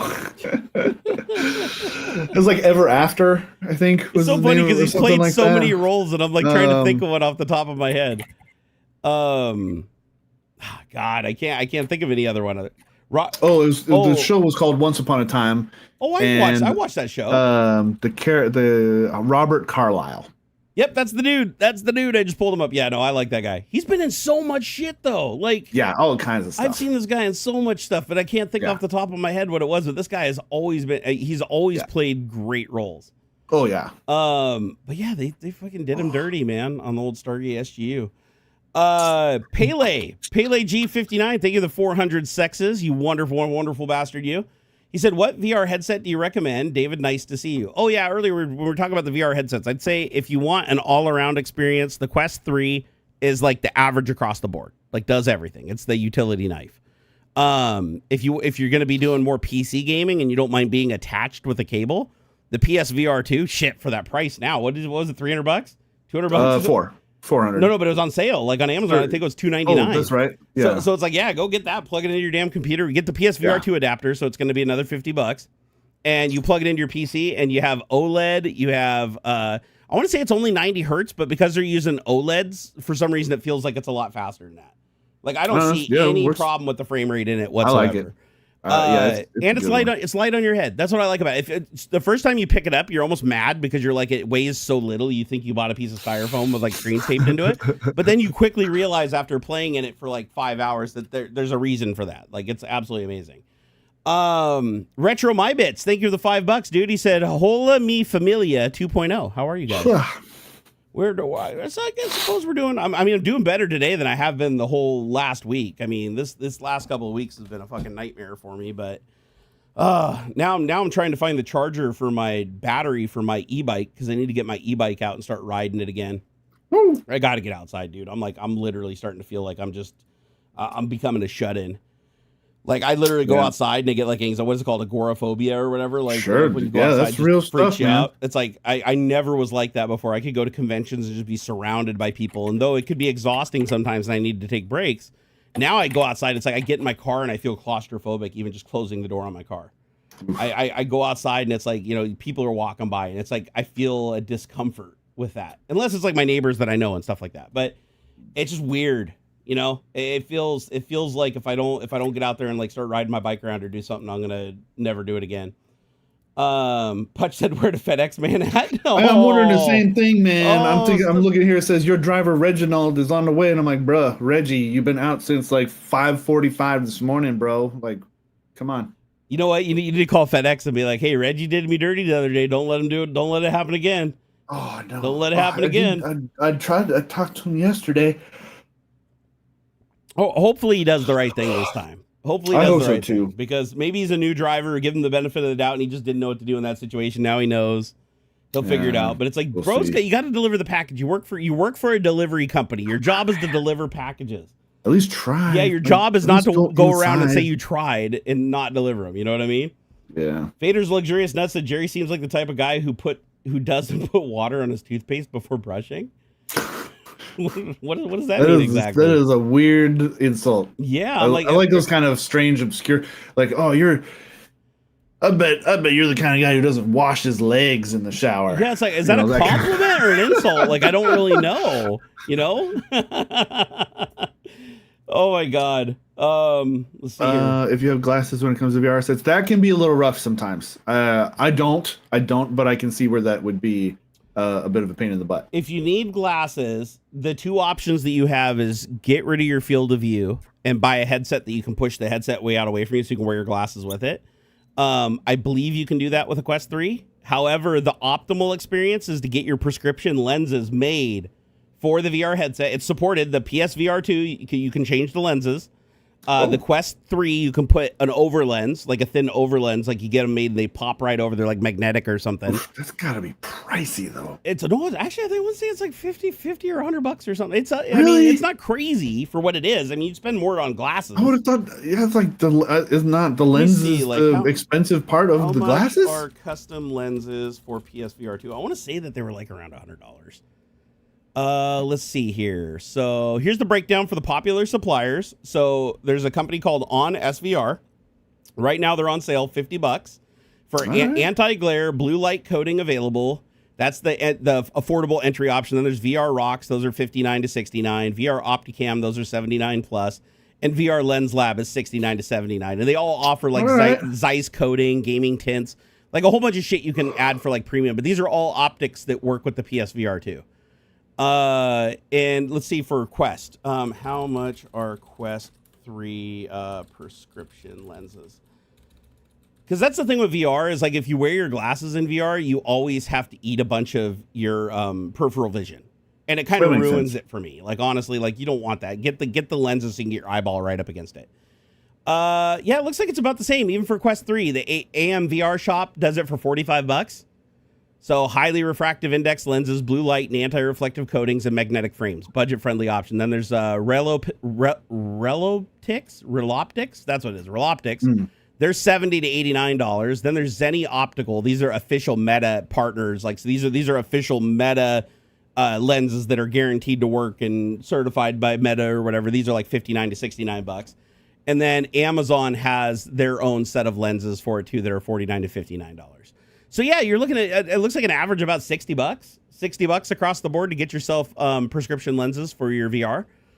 And I know a lot of people that wear glasses that they just send their prescription in, get these little lenses, pop them into their dealie, and they're good to go. The only thing I have heard is installing lenses. I haven't done it yet myself, but installing lenses in the PSVR 2 can be a little bit of a pain in the ass. But apparently, I've never done it. I haven't had to do it because Xander, even though he has a prescription, he has lenses, he seems to see just fine. Like every time I've asked him, he can read everything fine. I've done a virtual eye check playing games with him, and he can read everything that I can read. So he hasn't needed them. But if he needed them, I believe you can order them with them installed.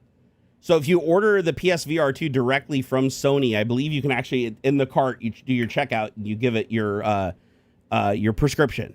Like, because I guess I've never had prescription glasses other than just magnification, but don't they give you like two numbers for your eyes, and then that's like what curvature they grind the lens at? It's like some shit like that, unless you're doing like bifocals, which you wouldn't do for VR. But I believe it's just a number you give them for each eye, and then they know how to create the corrective lens, and then they just install it and send it to you installed. Grifter React said, holy moly, how long I haven't seen you. You were putting up an Oboto Revolution upside down pedals. Oh my God, dude. Grifter, that's been a hot minute, brother. But you know what's funny? It's still sitting right behind me. I still have the Oboto Revolution. The only difference is now it has Fanatic. Everything's Fanatic. It's got the Fanatic, what the hell is it called? The DD Plus bass. It's got the cool pedals with the load cell and a 7-speed shifter with sequential and an e-brake. So yeah, she's sweet, man. She's sweet. I play almost exclusively play Gran Turismo on PlayStation 5. Yeah, there we go. Had to find the number out of my head. Pull it out of my ass. Kevin Dibble said, I got lenses for my Index, wasn't too expensive and was a game changer. Yeah, I mean, there's some people that for some reason they'll play with glasses on and they don't like VR that much. And it's like, no, you gotta get the lenses. You gotta get the lenses. Right? Yeah. Whoopi Go Man said, is it better than a butt kicker? Ha. Is what better than a butt kicker? I still have a butt kicker, by the way. It's not hooked up, but I have one. Apparently those go for like decent money on eBay. I haven't decided if I want to sell it yet or not. Butt kicker is an audio transducer that you connect to your office chair and you plug it into your sound, and then it turns the bass sounds into like, it shakes your chair, right? It gives you like a thump in the back. But there's a cooler thing that you can do with it, and that is you install a second sound card in your computer if you don't already have 8 sound cards from like onboard one in your PCI slot, every USB device ever made. It's funny, everybody go, if you're running Windows 11, go down and click on the little speaker icon and then click on the device button and tell me how many output devices you have listed. I swear that every computer has like 90 gabillion audio devices through like various different USB things, various different keyboards, various different monitors.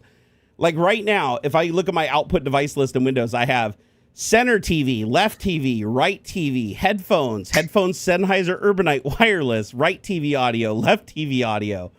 So that's not, and the Rode mixer, a single channel and multi-channel. So yeah, and if I plug in a VR headset, then the VR headset shows up. If I plug in or pair a PS5 controller, the PS5 controller shows up as an audio device. So you have a million audio devices. That's right? so annoying. It's crazy how many audio devices you end up accumulating. But there is one cool thing you can do with all those audio devices, and that is you can run them through transducers, and you can use a software package. I think it's called, what's it called? Sim Racer or Sim... Shit, man, I can't remember anything right now. Here, AI has ruined me. What is the name of the software that drives audio transducers using separate sound cards? Because the audio transducer, you just give it a signal, right? No, I'm not ASIO for all. What the fuck are you talking about? Not voice meter, not audio. Okay, it doesn't know what the hell I'm talking about. So there's a software that you can get that connects to mostly racing games, but you can do it for flight simulators and stuff too. And what you do is you select an audio card, you select a channel that's connected through your amp to one of your transducers, and you tie it to a metric inside of the game. So like shifting, for instance. And I had this set up at one time on my simulator back in the day. I had an audio transducer that was connected right under my seat to the crossbar, like directly to my ass. And what I did is I had it connected to shifting. So when I was racing in a game, every time I'd shift a gear and I'd shift a gear, you'd get a clunk. And you could actually feel that clunk like a gearbox engaging the gear. And it was the coolest damn thing. And apparently you can do it with you can do it with PlayStation 5 and Gran Turismo, because there's a Gran Turismo like API, and there's an app on the iPad where you can like get all your telemetry, your speed, your racing, your lap times, everything on the iPad, which means there is a way to get telemetry out of the game to the iPad. So if you could tie that into one of these little programs, you could have everything like braking. You could have a transducer that, lock when your front brakes lock up, it has transducers on the front of your rig shake. You could have the back when it slides, have it do like a different kind of vibration to indicate that you're sliding or losing traction. And it's pretty damn cool. It's pretty damn cool. Oh no, you got somebody threatening to steal your puppy in chat, dude. Yeah. He said he's looking pretty neglected. He's going to steal it. He's trying to make me look bad. Linda Rogers. He knows what he's doing. Hey, I happen to know that Auxiliary plays with his wiener a lot, okay? He treats his wiener right. I've seen that guy stroke his wiener a lot on camera, and I'll tell you what, that is a happy wiener. Just he knows it's close to quitting time. Look at his eyes. Oh my God, he's the sadness. I didn't know what he was talking about with the neglect until I looked at his eyes, and I'm like, look at him. It's all fake though. So don't listen. Fake. Don't let him trick you. He knows what he's doing. So fake, bro. This fucking guy. So fake. Well, here, let's jump into some of the other topics here. So we talked about the Steam Machine. Oh, Xbox Everywhere. Did we talk about that? In part with the Steam Machine stuff. So Microsoft's trying to do their own little competitive thing, right? And they also apparently they're building their a whole new UI for their Game Pass thing. For the ROG Ally X? The ROG X Ally Xbox X Series X. It's got like 75 names, dude. Like, check this thing out. It's actually pretty badass, and the price isn't bad either. It's like it's priced, well, not the top level one, but the base tier is priced about the same as the Steam Deck. And it looks like it's going to have its own UI. Microsoft's built, like, they're officially supporting this thing. Like, they're building a UI for Windows 11 specifically for this device. And it looks like they're trying to compete with like the big screen experience from Steam. Yes. And I mean, I guess that's cool and all, but I don't think Microsoft's ever going to be able to compete with Steam with as big of a head start as Steam has. I will say the one thing Microsoft has that Steam doesn't is that monthly service, the Ultimate Game Package. The Game Pass. Yeah, you can like play like a gajillion games off their service, even really expensive ones like the $99 flight simulator or whatever. You can play those for a fee, but you know what sucks about it? They just increased their prices by 50%.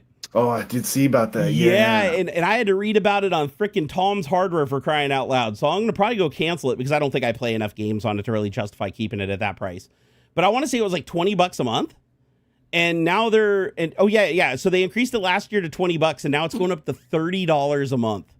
bonkers. 50% increase. And it said this is effective immediately. So they probably already charged me the $30 for it without even like notifying me. But yeah, that price, it just doesn't make sense. I don't think. See, look at him stroke that weenie. He knows how to stroke a wiener. Look at him. Oh, careful, he doesn't spit in your mouth. So anyways, just so you guys know, if you have Microsoft Game Pass Ultimate, you are now paying $30 a month for it if you haven't noticed or checked your statement. Where'd he go? Where'd he go? Oh, there you are. Where'd he go? Oh my gosh, dude. I don't think they should be able to do this shit, honestly. What do you think? But what? Like, just jack up the price like from fucking $20 to $30 and like not even tell you or let you opt back into it or something. It's like if you don't notice, you're just paying for it. And you don't even know. That I think is uncool. Yeah. Yeah, you know who else did that? X was like, I paid $16 for tier 2 X premium thing. Yeah. So that I could keep my check mark and I could use Grok. And then all of a sudden I look at my statement, it's $40 fucking I get charged. And I had to do a double take. I had to go back and look. But yeah, no, they raised their price from $16 a month to $40 a month and didn't notify anybody. That's fucking bullshit. Like, I think that should be illegal. I agree. I think, because I agreed, I signed up at a certain price. If you're going to increase that price, then you should require explicit opt-in for the new price. Yep. Otherwise, if you missed the emails or whatever, then your account gets paused or shut down or something. Yeah, be careful. AI providers are pulling that same bullshit too. Like I have a Post subscription. I had to call them on it. I called them on it publicly so that they'd fix it for me, but they didn't fix it for anybody else. I paid for it. It was $20 a month for unlimited access to all the AIs in their library. So they had like 20 or 30 AIs in their library. And it was unlimited use. You paid for a year of service, and I think it was like $20 a month, and you got unlimited access to everything. Yeah. 3 months later, they switched to a system where it's a points-based system where they give you 1 million tokens a month, and then each AI costs a certain amount of tokens per query, per prompt. And this effectively took you from being able to run unlimited prompts down to only be able to run maybe around a couple of hundred prompts a month. And even with some of the services, you could only run like 10 prompts a month. Like, that's how token heavy they were. And so they did this bait and switch, and they just applied it without telling anybody. It was like 3 months into this unlimited thing. Like, I already paid them $145 up front for a year of unlimited service. And on month 3, now this token system engaged. It's like, oh, sorry, you're out of tokens. And I'm like, what the fuck? What do you mean I'm out of tokens? I don't have tokens. It's unlimited. And then I had to go look, and there was like a shrewd forum post on Reddit somewhere where they announced this, where nobody would know to go look. And I was like, this is bullshit. So I called them out on it, and then they restored it. I still only have 1 million points a month, but they basically just refunded me. So now I don't have to pay for it, but they give me a year of free service. But I still have the 1 million credits a month. Like, there is no unlimited anything you can get. But they literally still to this day call it the unlimited tier. How is it unlimited if it's limited? That's another thing that should be illegal. You shouldn't be able to say unlimited asterisk, you can only have this much. That's the opposite of unlimited, you know? Oh, that drives me so fucking nuts. So just be careful.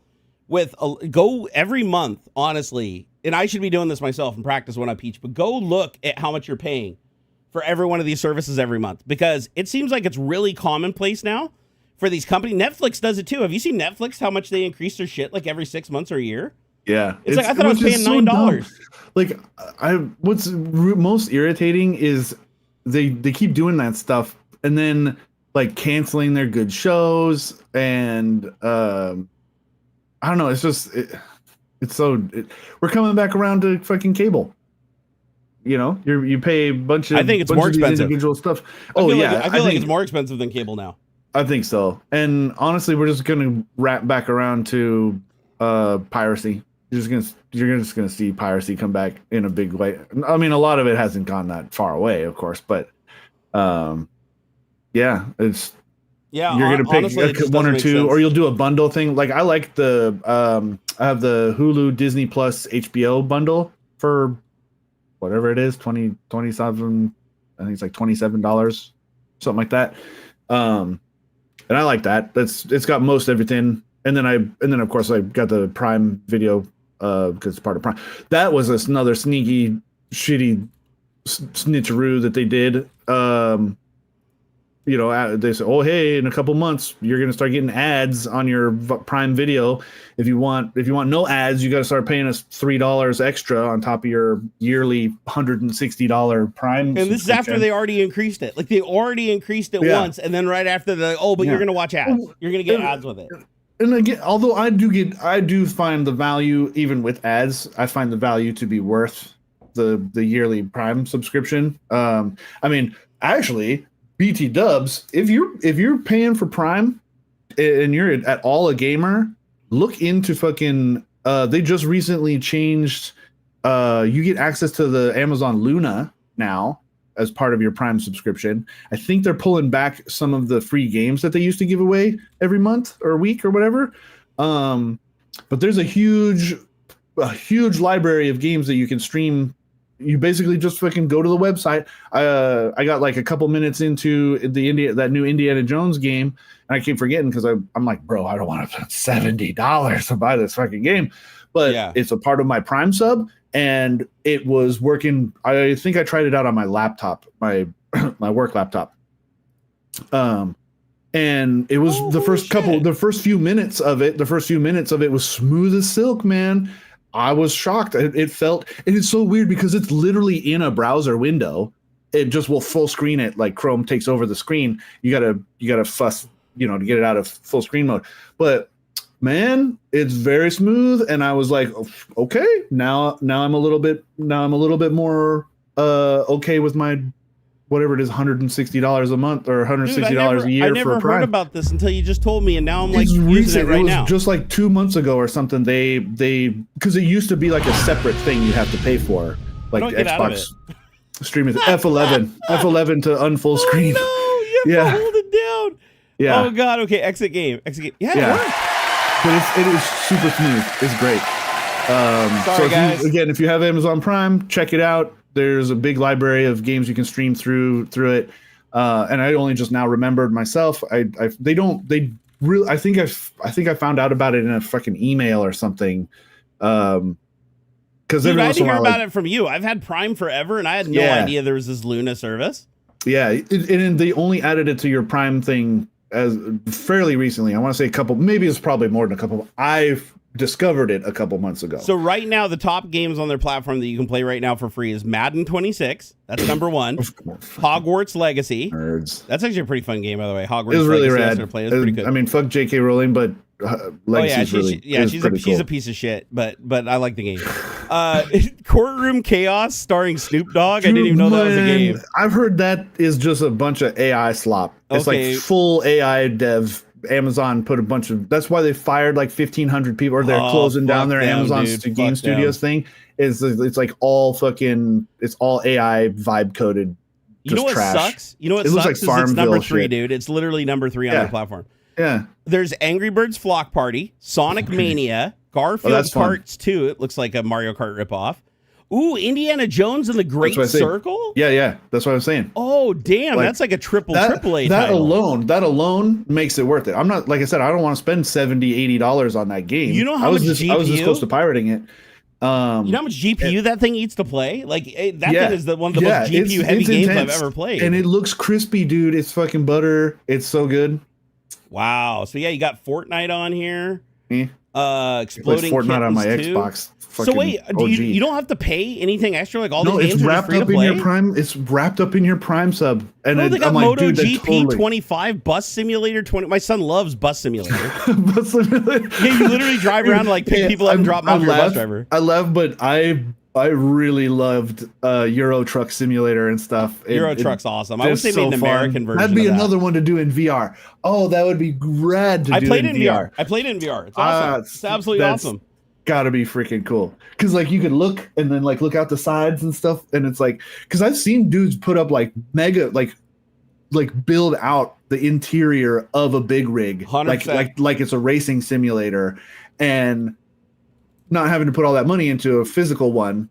It would be so much fun.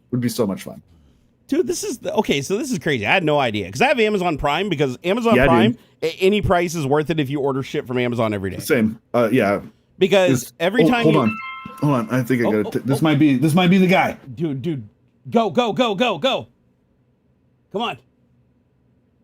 Okay, So he's checking. He's checking to see if it's FedEx delivering his package. Okay, hold on. Well, here we go. Here we go. Is he gonna run? If he runs, then we know what it. Come on. Let's see if he runs. Okay, wait for it. Wait for it. Wait for it. Oh no! Oh no! What? Nah, it was some robocall for the police officers committee.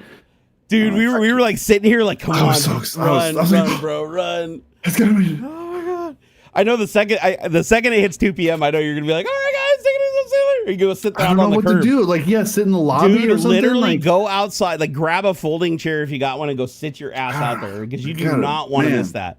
I know, right? Dude, if they have to ship that shit back, you're never gonna see it again. You will they'll refund you, and you will never get it again.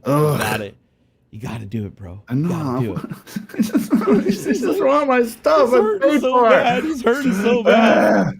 American Truck Simulator. Wait, there is an American Truck Simulator? What? Yes. Hold on. Yeah.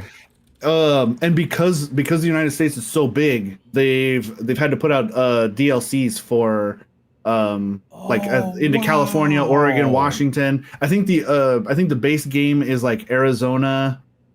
And how much is it on Steam? Arizona and New Mexico or something. How much is it?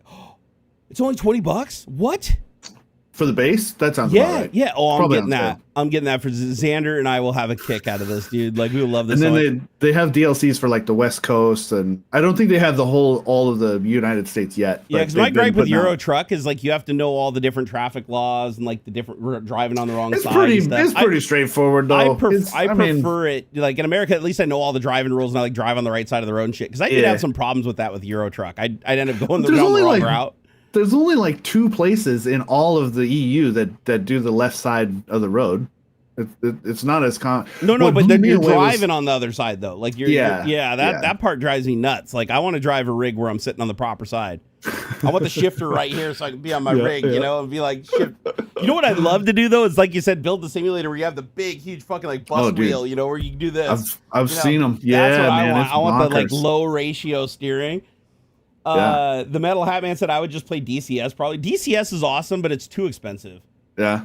DCS is absolutely insane. I went and looked at the pricing to get into it once because I was huge into flight simulators. Like I was playing Microsoft Flight Simulator all the time in VR. Actually, playing Microsoft Flight Simulator in VR is like one of the coolest experiences ever that you can have in VR. Oh, I bet. I will tell you what, man, DCS is a whole different level. Like DCS, you got to know everything about everything. Like you can crazy X55. Yep. And both. Dude, I've got some crazy HOTAS rigs, man. The rubber's all sticky now, so I think I have to take it apart and scrub the rubber off. All the rubber from that generation broke down. All of it. Yeah. And it's like time bombed. It doesn't matter if it's in the dark. It doesn't matter if it's in the sun. It always gets sticky no matter what. So I think it's nice that it is easy to take apart. Like it's all just a bunch of little Phillips screws and stuff. You can take it. Yeah. So I'll probably scrub it down to the bare plastic. And so I had that same rubber on this. Rhino dip it or something. So I had that same type of rubber on this originally, and I had to wipe it all off using alcohol. I used an alcohol pad. Yeah. And then and now it's not sticky anymore. But yeah, you have to remove all that stuff. There's no way to like refurbish it and get that same coating on it. Yeah. At least not that I know of. So I hit it with some Rhino liner or something. Actually, that might not be a bad idea. Like if you could take it apart and just mask it off with some tape or something and just Rhino line that some bitch, that'd be actually pretty cool. Dude, I can't believe that this Luna thing, man. I'm gonna have to fart with this now because like streaming is with if you have like fiber optic internet with like 2 milliseconds of lag, like streaming games is fine. Like the lag isn't really noticeable unless you're playing like a fighting game, right? So this is pretty badass. Yeah, for single players and stuff. Like I don't know that I would do Fortnite like that, but I mean.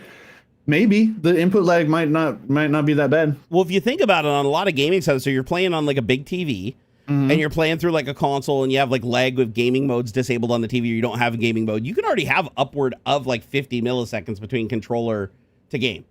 So if you take some of the milliseconds out of the system by using like a wired controller, or you could probably get almost dead nuts even to the same milliseconds as playing locally, like with a really, really fast, low latency internet connection. I mean, and you can play these games at like 4K too. That's the thing I don't understand is like, how in the hell are they encoding video, like 4K video coming out of a computer or a console, sending it across the internet, playing it on your screen, taking your control signals, sending them back, making the changes, sending you those frames back to the PC.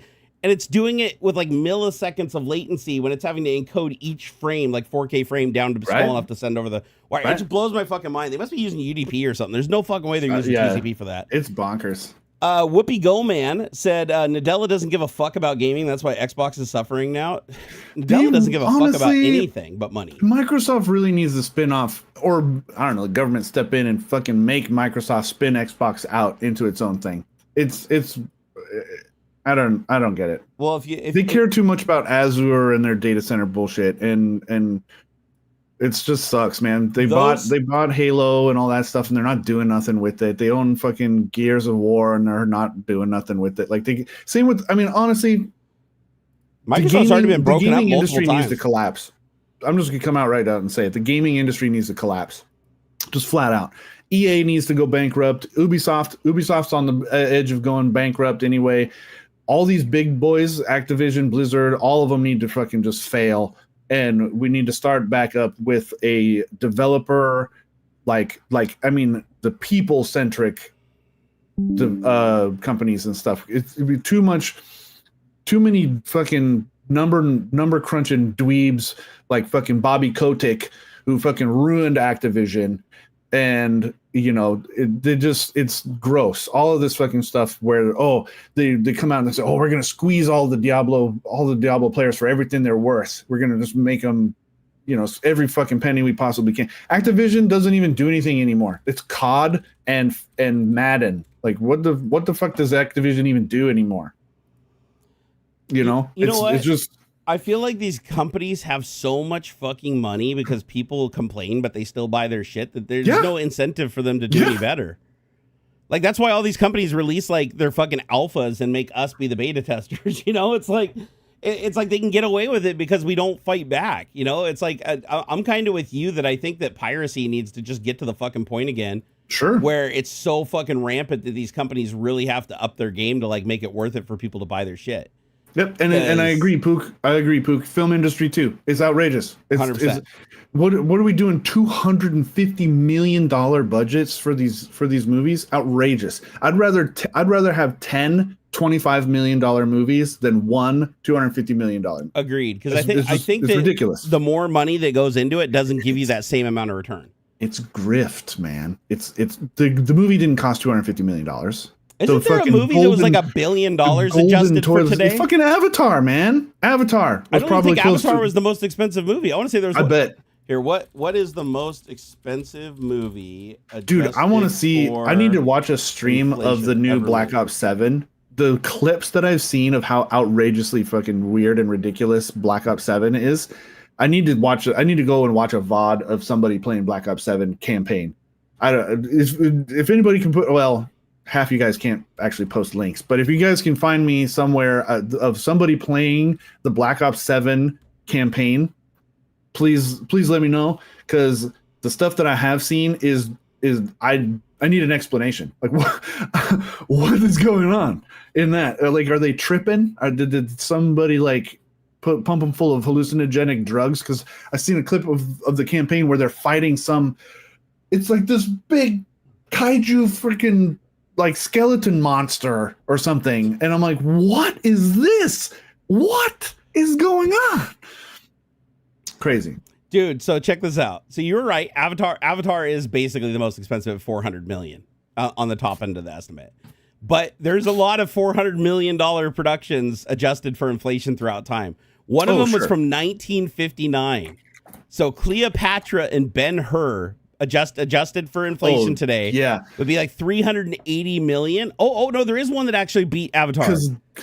But what was it? You said Ben-Hur? Ben-Hur. That had like 1,500 people in it. It was a cast of thousands, it says. I think that was actually CGI a tagline for that movie. Yep. Was a cast of thousands, because they had like a monster like fight scene or something. They had a big fucking battle or something. Yep. Yeah. Ben-Hur, that makes sense. Adjusted for inflation, Ben-Hur was outrageously expensive. So what Disney movie do you think? What Disney movie do you think is like the most expensive ever made? Endgame. Surprisingly not. Star Wars: The Rise of Skywalker Its budget was $490 million, $500 million fucking dollars. No way. Somebody, that is some bullshit accounting. Somebody stole a bunch of money from that movie. They embezzled a shit ton of money or hid some shady stuff. There's no way that movie cost. Now, it makes sense that Avatar 2 cost $400 million. The just in the water simulations alone are so gorgeous, so well done. Like, yeah, it was like 30 days of machine time per render, like per frame it's renders amazing. Or something like that. It was crazy. Cameron knows what he's doing when it comes to making something look incredible. I mean, just go back and watch Abyss, okay? That's another James Cameron movie. And they put a bunch of money into the CGI for that, too. The simulation of that wiggly water thing looking at him. Yep. Outrageous money for that. So Avatar, but there's no way Rise of Skywalker? Rise of Skywalker is the most according to this. Somebody embezzled a shit ton of money from that. Yeah, $490 million budget. $400 million. Outrageous. No but check way. this out. Avatar, it said Avatar for both productions, for Avatar 1 and Avatar 2 together, including marketing and sequels, is over $1 billion. That makes sense. And that makes sense. Yeah. And like, and I bet the VFX people and stuff were treated well and paid appropriately and were given the time enough to do their job and all that stuff. I would hope that Cameron was a director and a guy who would treat his VFX folk well. Yeah, you know how much money those Avatar movies made? I'll tell you that. What? So the Avatar, the combined revenue. So remember, it was $1 billion for everything to produce both movies. And combined, both movies made $5.24 billion worldwide. Sure. So they 5x the budget of both films. I mean, that's why they keep going back to Cameron and writing him a blank check, because the dude always comes back with 5x the money, right? Honestly. You know what I found out the other day? I just remembered this. I was watching YouTube and it was an interview with Cameron. I didn't know this, but Avatar 3 and Avatar 4 are already shot. They're already shot. They're in effects right now. Oh, like Avatar 3 is in editing. Like the visual effects are done. Most of it's going to be VFX. Like 85% of that is I mean, what, 20% of it is just motion capture. Yeah, but isn't that crazy that there's already 3 and 4 are already shot and in editing, and 5 is in production right now? Good, because what, we're going to wait another 12 years between movies? Fuck you. No, like, come on. You can't keep doing that. He said each Avatar movie takes 2 years for effects. That's not including the editing. It's just 2 years for the effects. I bet. And then once the effects are done, they do all the master editing. Yeah. So right now, the cast of Avatar have literally gotten their little suits with their little dots all over them and shot Avatar 3, Avatar 4, and they're right now working on Avatar 5. Good. So Disney was just like, awesome. Or it's not Disney. Who owns who is the paying for this for Avatar? So they basically handed him, if you think about it, it's costing about $500 million per movie. So if they're on 5 and they're shooting 5 right now, I mean, that's what, $2.5 billion. Yeah, UTP's got their thing, though. James Cameron delivers. And what movie has he ever done that didn't perform well? Dude, James Cameron's almost died shooting a couple of his films. He almost killed a couple of actors in his films. He did that submarine thing to the Marianas Trench. Yeah, he that did. Bonkers fucking guy. That guy's got some big old balls on him, man. Big old brass balls. Who wants to go to the bottom of that creepy place, man? That guy. Good for him. Dude, in a submarine that fit one person barely. Yeah, it was like a really, really brilliant thing. Like some cool little teardrop shaped kind of thing. All it was supposed to do is all it meant to do. Yeah, it was called, what was it called? The Challenger Deep or something like that? Yeah, something like that. So that thing, if the mechanism failed to drop the lead shot, he would just be at the bottom until he suffocated. Like there's no way to surface. Like that thing had no cable attachment or anything. Almost $500 million for them to run Star Wars into the ground. Yeah, that's the funny thing. So Star Wars has created 11 movies. You know how much 11 movies have grossed? Under $5 billion. Under $5 billion for that's 11 movies. And so Avatar is absolutely kicking Star Wars ass. That's wild, man. And yet they just keep on cranking out Star Wars movies.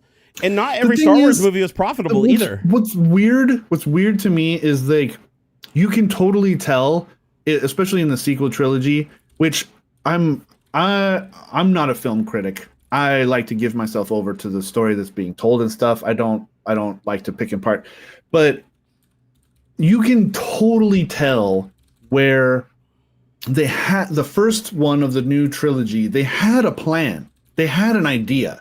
They knew what they like. You could totally tell Finn was it was gonna come out that Finn was gonna be force sensitive somehow, and he was gonna be like a buddy to like and him and Rey were gonna like learn together and stuff. Like you could feel it. But then they changed something in between the first of the new trilogy and the second one, and they just said, "Oh, fuck all that. We got this other idea." And then they did it again with the third one. And it's so weird. And it's so weird to me too that they keep doing this thing where it's like, "Oh, we're just going to come up with a bigger Death Star." Yeah. It's just like the Star Killer thing. Star Killer, what was it? Death Star? Then they rebuilt the Death Star. Then there was like Star Killer Base. Yeah. I want to say there was like another one. It's just silly to me. It's so weird that like the last one was we consume suns to shoot galaxies. Yeah, the final big bad was the big fleet, the big Sith fleet on Exegol being controlled by Palpatine and stuff.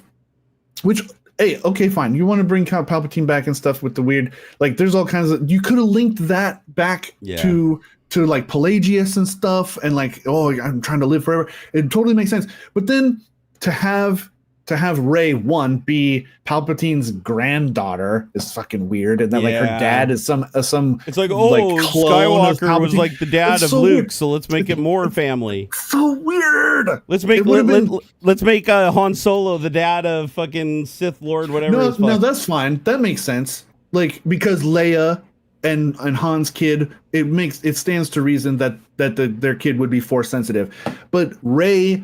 And then to pick up at the very end, it's like, oh, I'm Rey Skywalker. No, fuck you, man. What a weird way. Like, it's just the Skywalker saga should have died in the first movie. That first movie of the thing. Skywalker thing is done. Like he brought balance to the Force again, and yeah, there's gonna be remnants of like evil and all this stuff, but like the Skywalker saga was done, and they could have. There was so much potential with a new. Bringing out a new, like, force-sensitive sort of storyline and stuff, and could have done, I don't know, they just could have done so much more. But the thing is, they didn't have a good, or whoever had the plan in the beginning got kicked to the side, and then they just tried to kind of make it up as they went, and it didn't work. Yep. Like, it's the reason the first major arc of Marvel worked so well is they had one person who kept the whole thing, like, on track. Like, how else do you do 22 movies or whatever it is over the course of 12 years or something and bring it all to a big crescendo like that? Is like, and you need, if you're going to purposefully do a trilogy, then you still need one cohesive, one person, one director or whatever, keep it all together, and to have the vision to bring it all to fruition at the end. It's so crazy.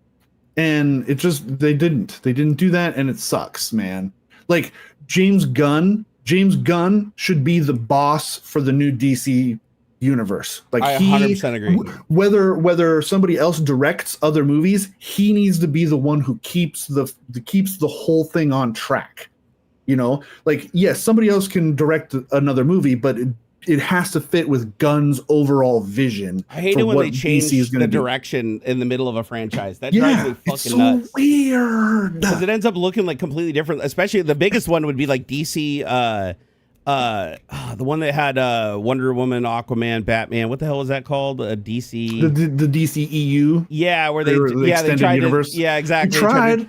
But then they did the two edits. They did the edit with the original guy, and the guy Snyder, that the Justice League thing. Snyder, completely different. Snyder needs to stop getting money. Okay, Netflix gave him a bunch of money to make his like dream of like his Star Wars, because he wanted to make a Star Wars movie, but I did like the Snyder edit better than the original though. It was interesting. It was pretty cool. I thought it changed the movie like significantly. But Netflix gave him a bunch of fucking money to make his Star Wars movie that Disney didn't let him make. And then he comes out with a director's cut? Yeah. Like, what the fuck, man? Why wasn't the original release? Like, literally, Netflix said, here's a bunch of money. That literally was the director's cut. That's what you were supposed to create the first time. Yeah. And it was so bad. It's so cheese, man. Again, I'm not a critic or anything, and I like to, Rebel Moon.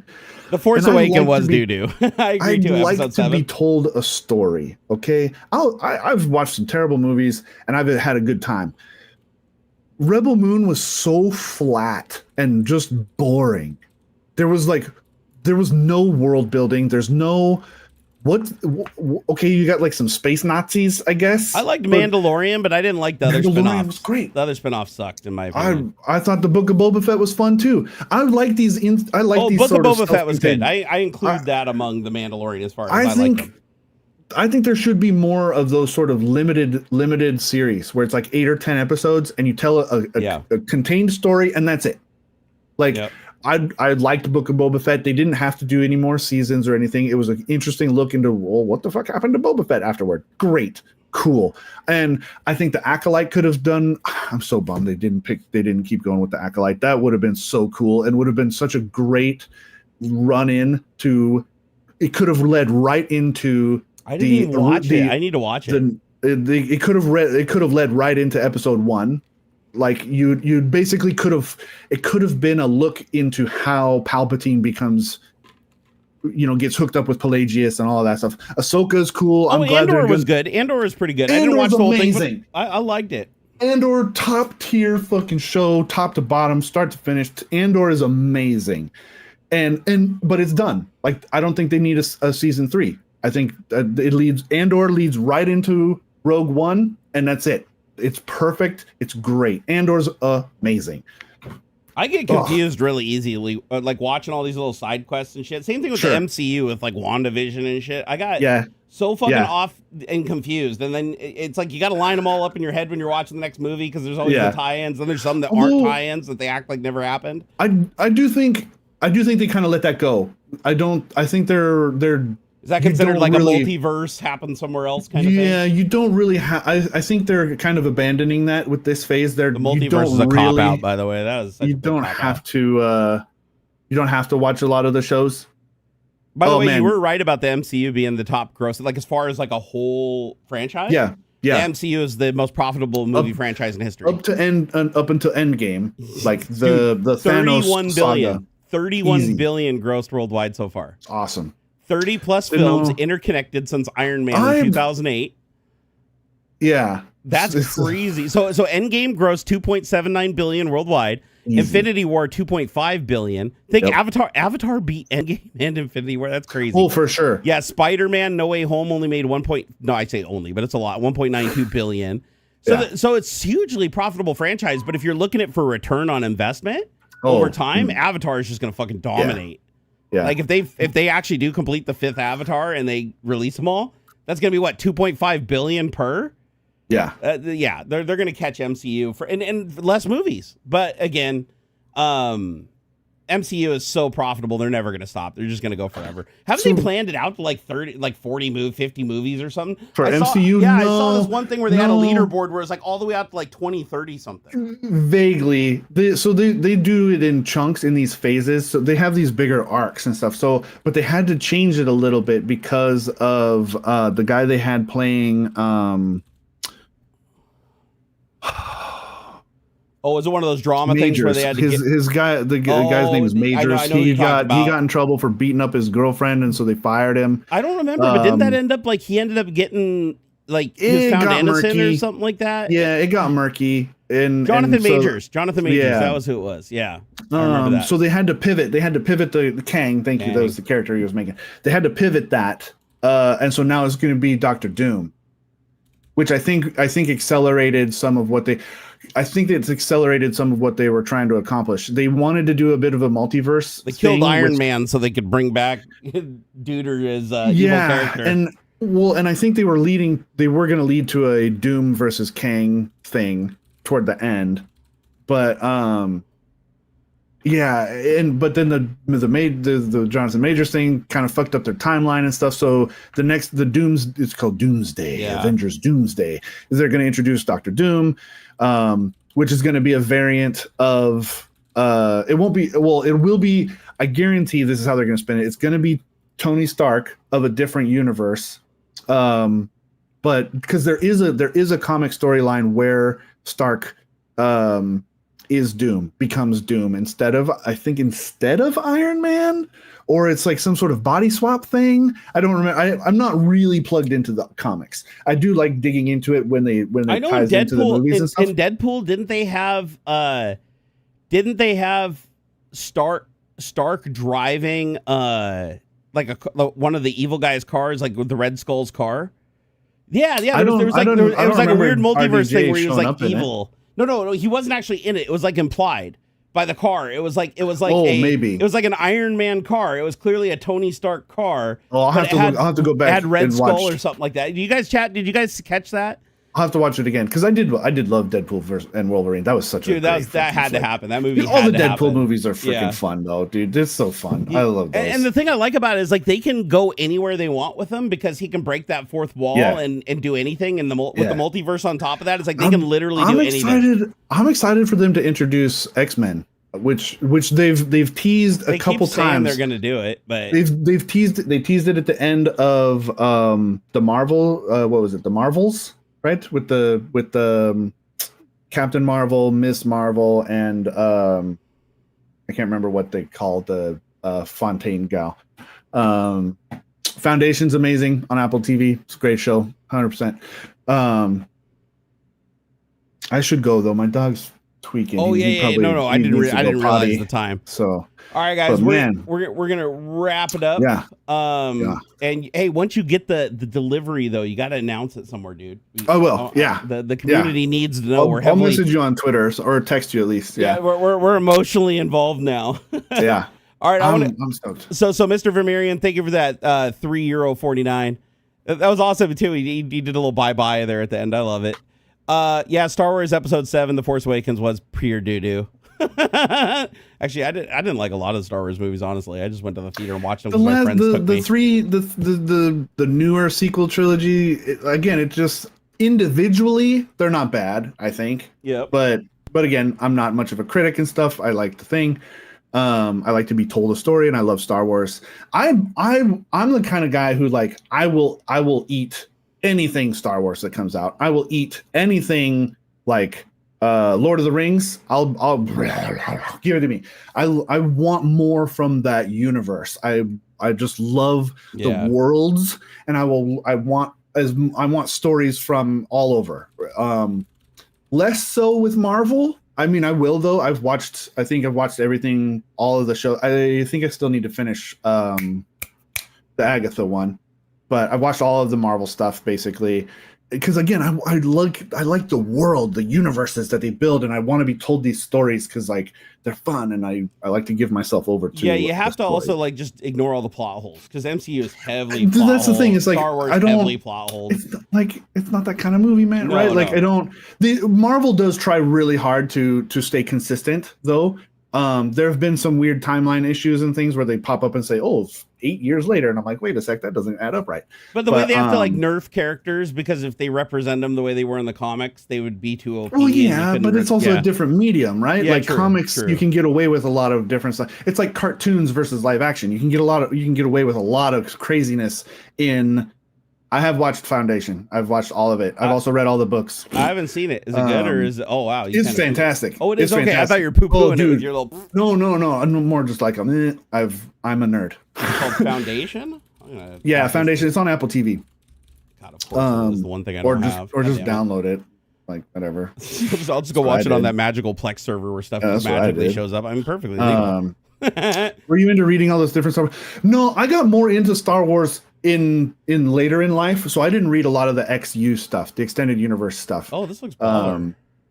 And I think if I had, I'd be a lot more upset with what they've done with Star Wars from what I have read of other people talking about like Palpatine wanted to take over the galaxy because he knew of an external threat to the galaxy. There was outside, there's like some pug race or something coming from outside the galaxy, and to prepare for that, that's why he was like motivated to take over the galaxy and stuff. That would have been a really freaking cool line to explore, some sort of bigger external threat. And now you have the moral quandary, right? You have this like, oh, do the good guys like, oh man, ends justify the means kind of stuff.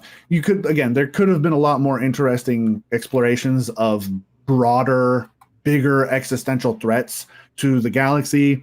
I really wish that they would make more Old Republic stuff, because there's a lot to explore 10,000 years before the Empire.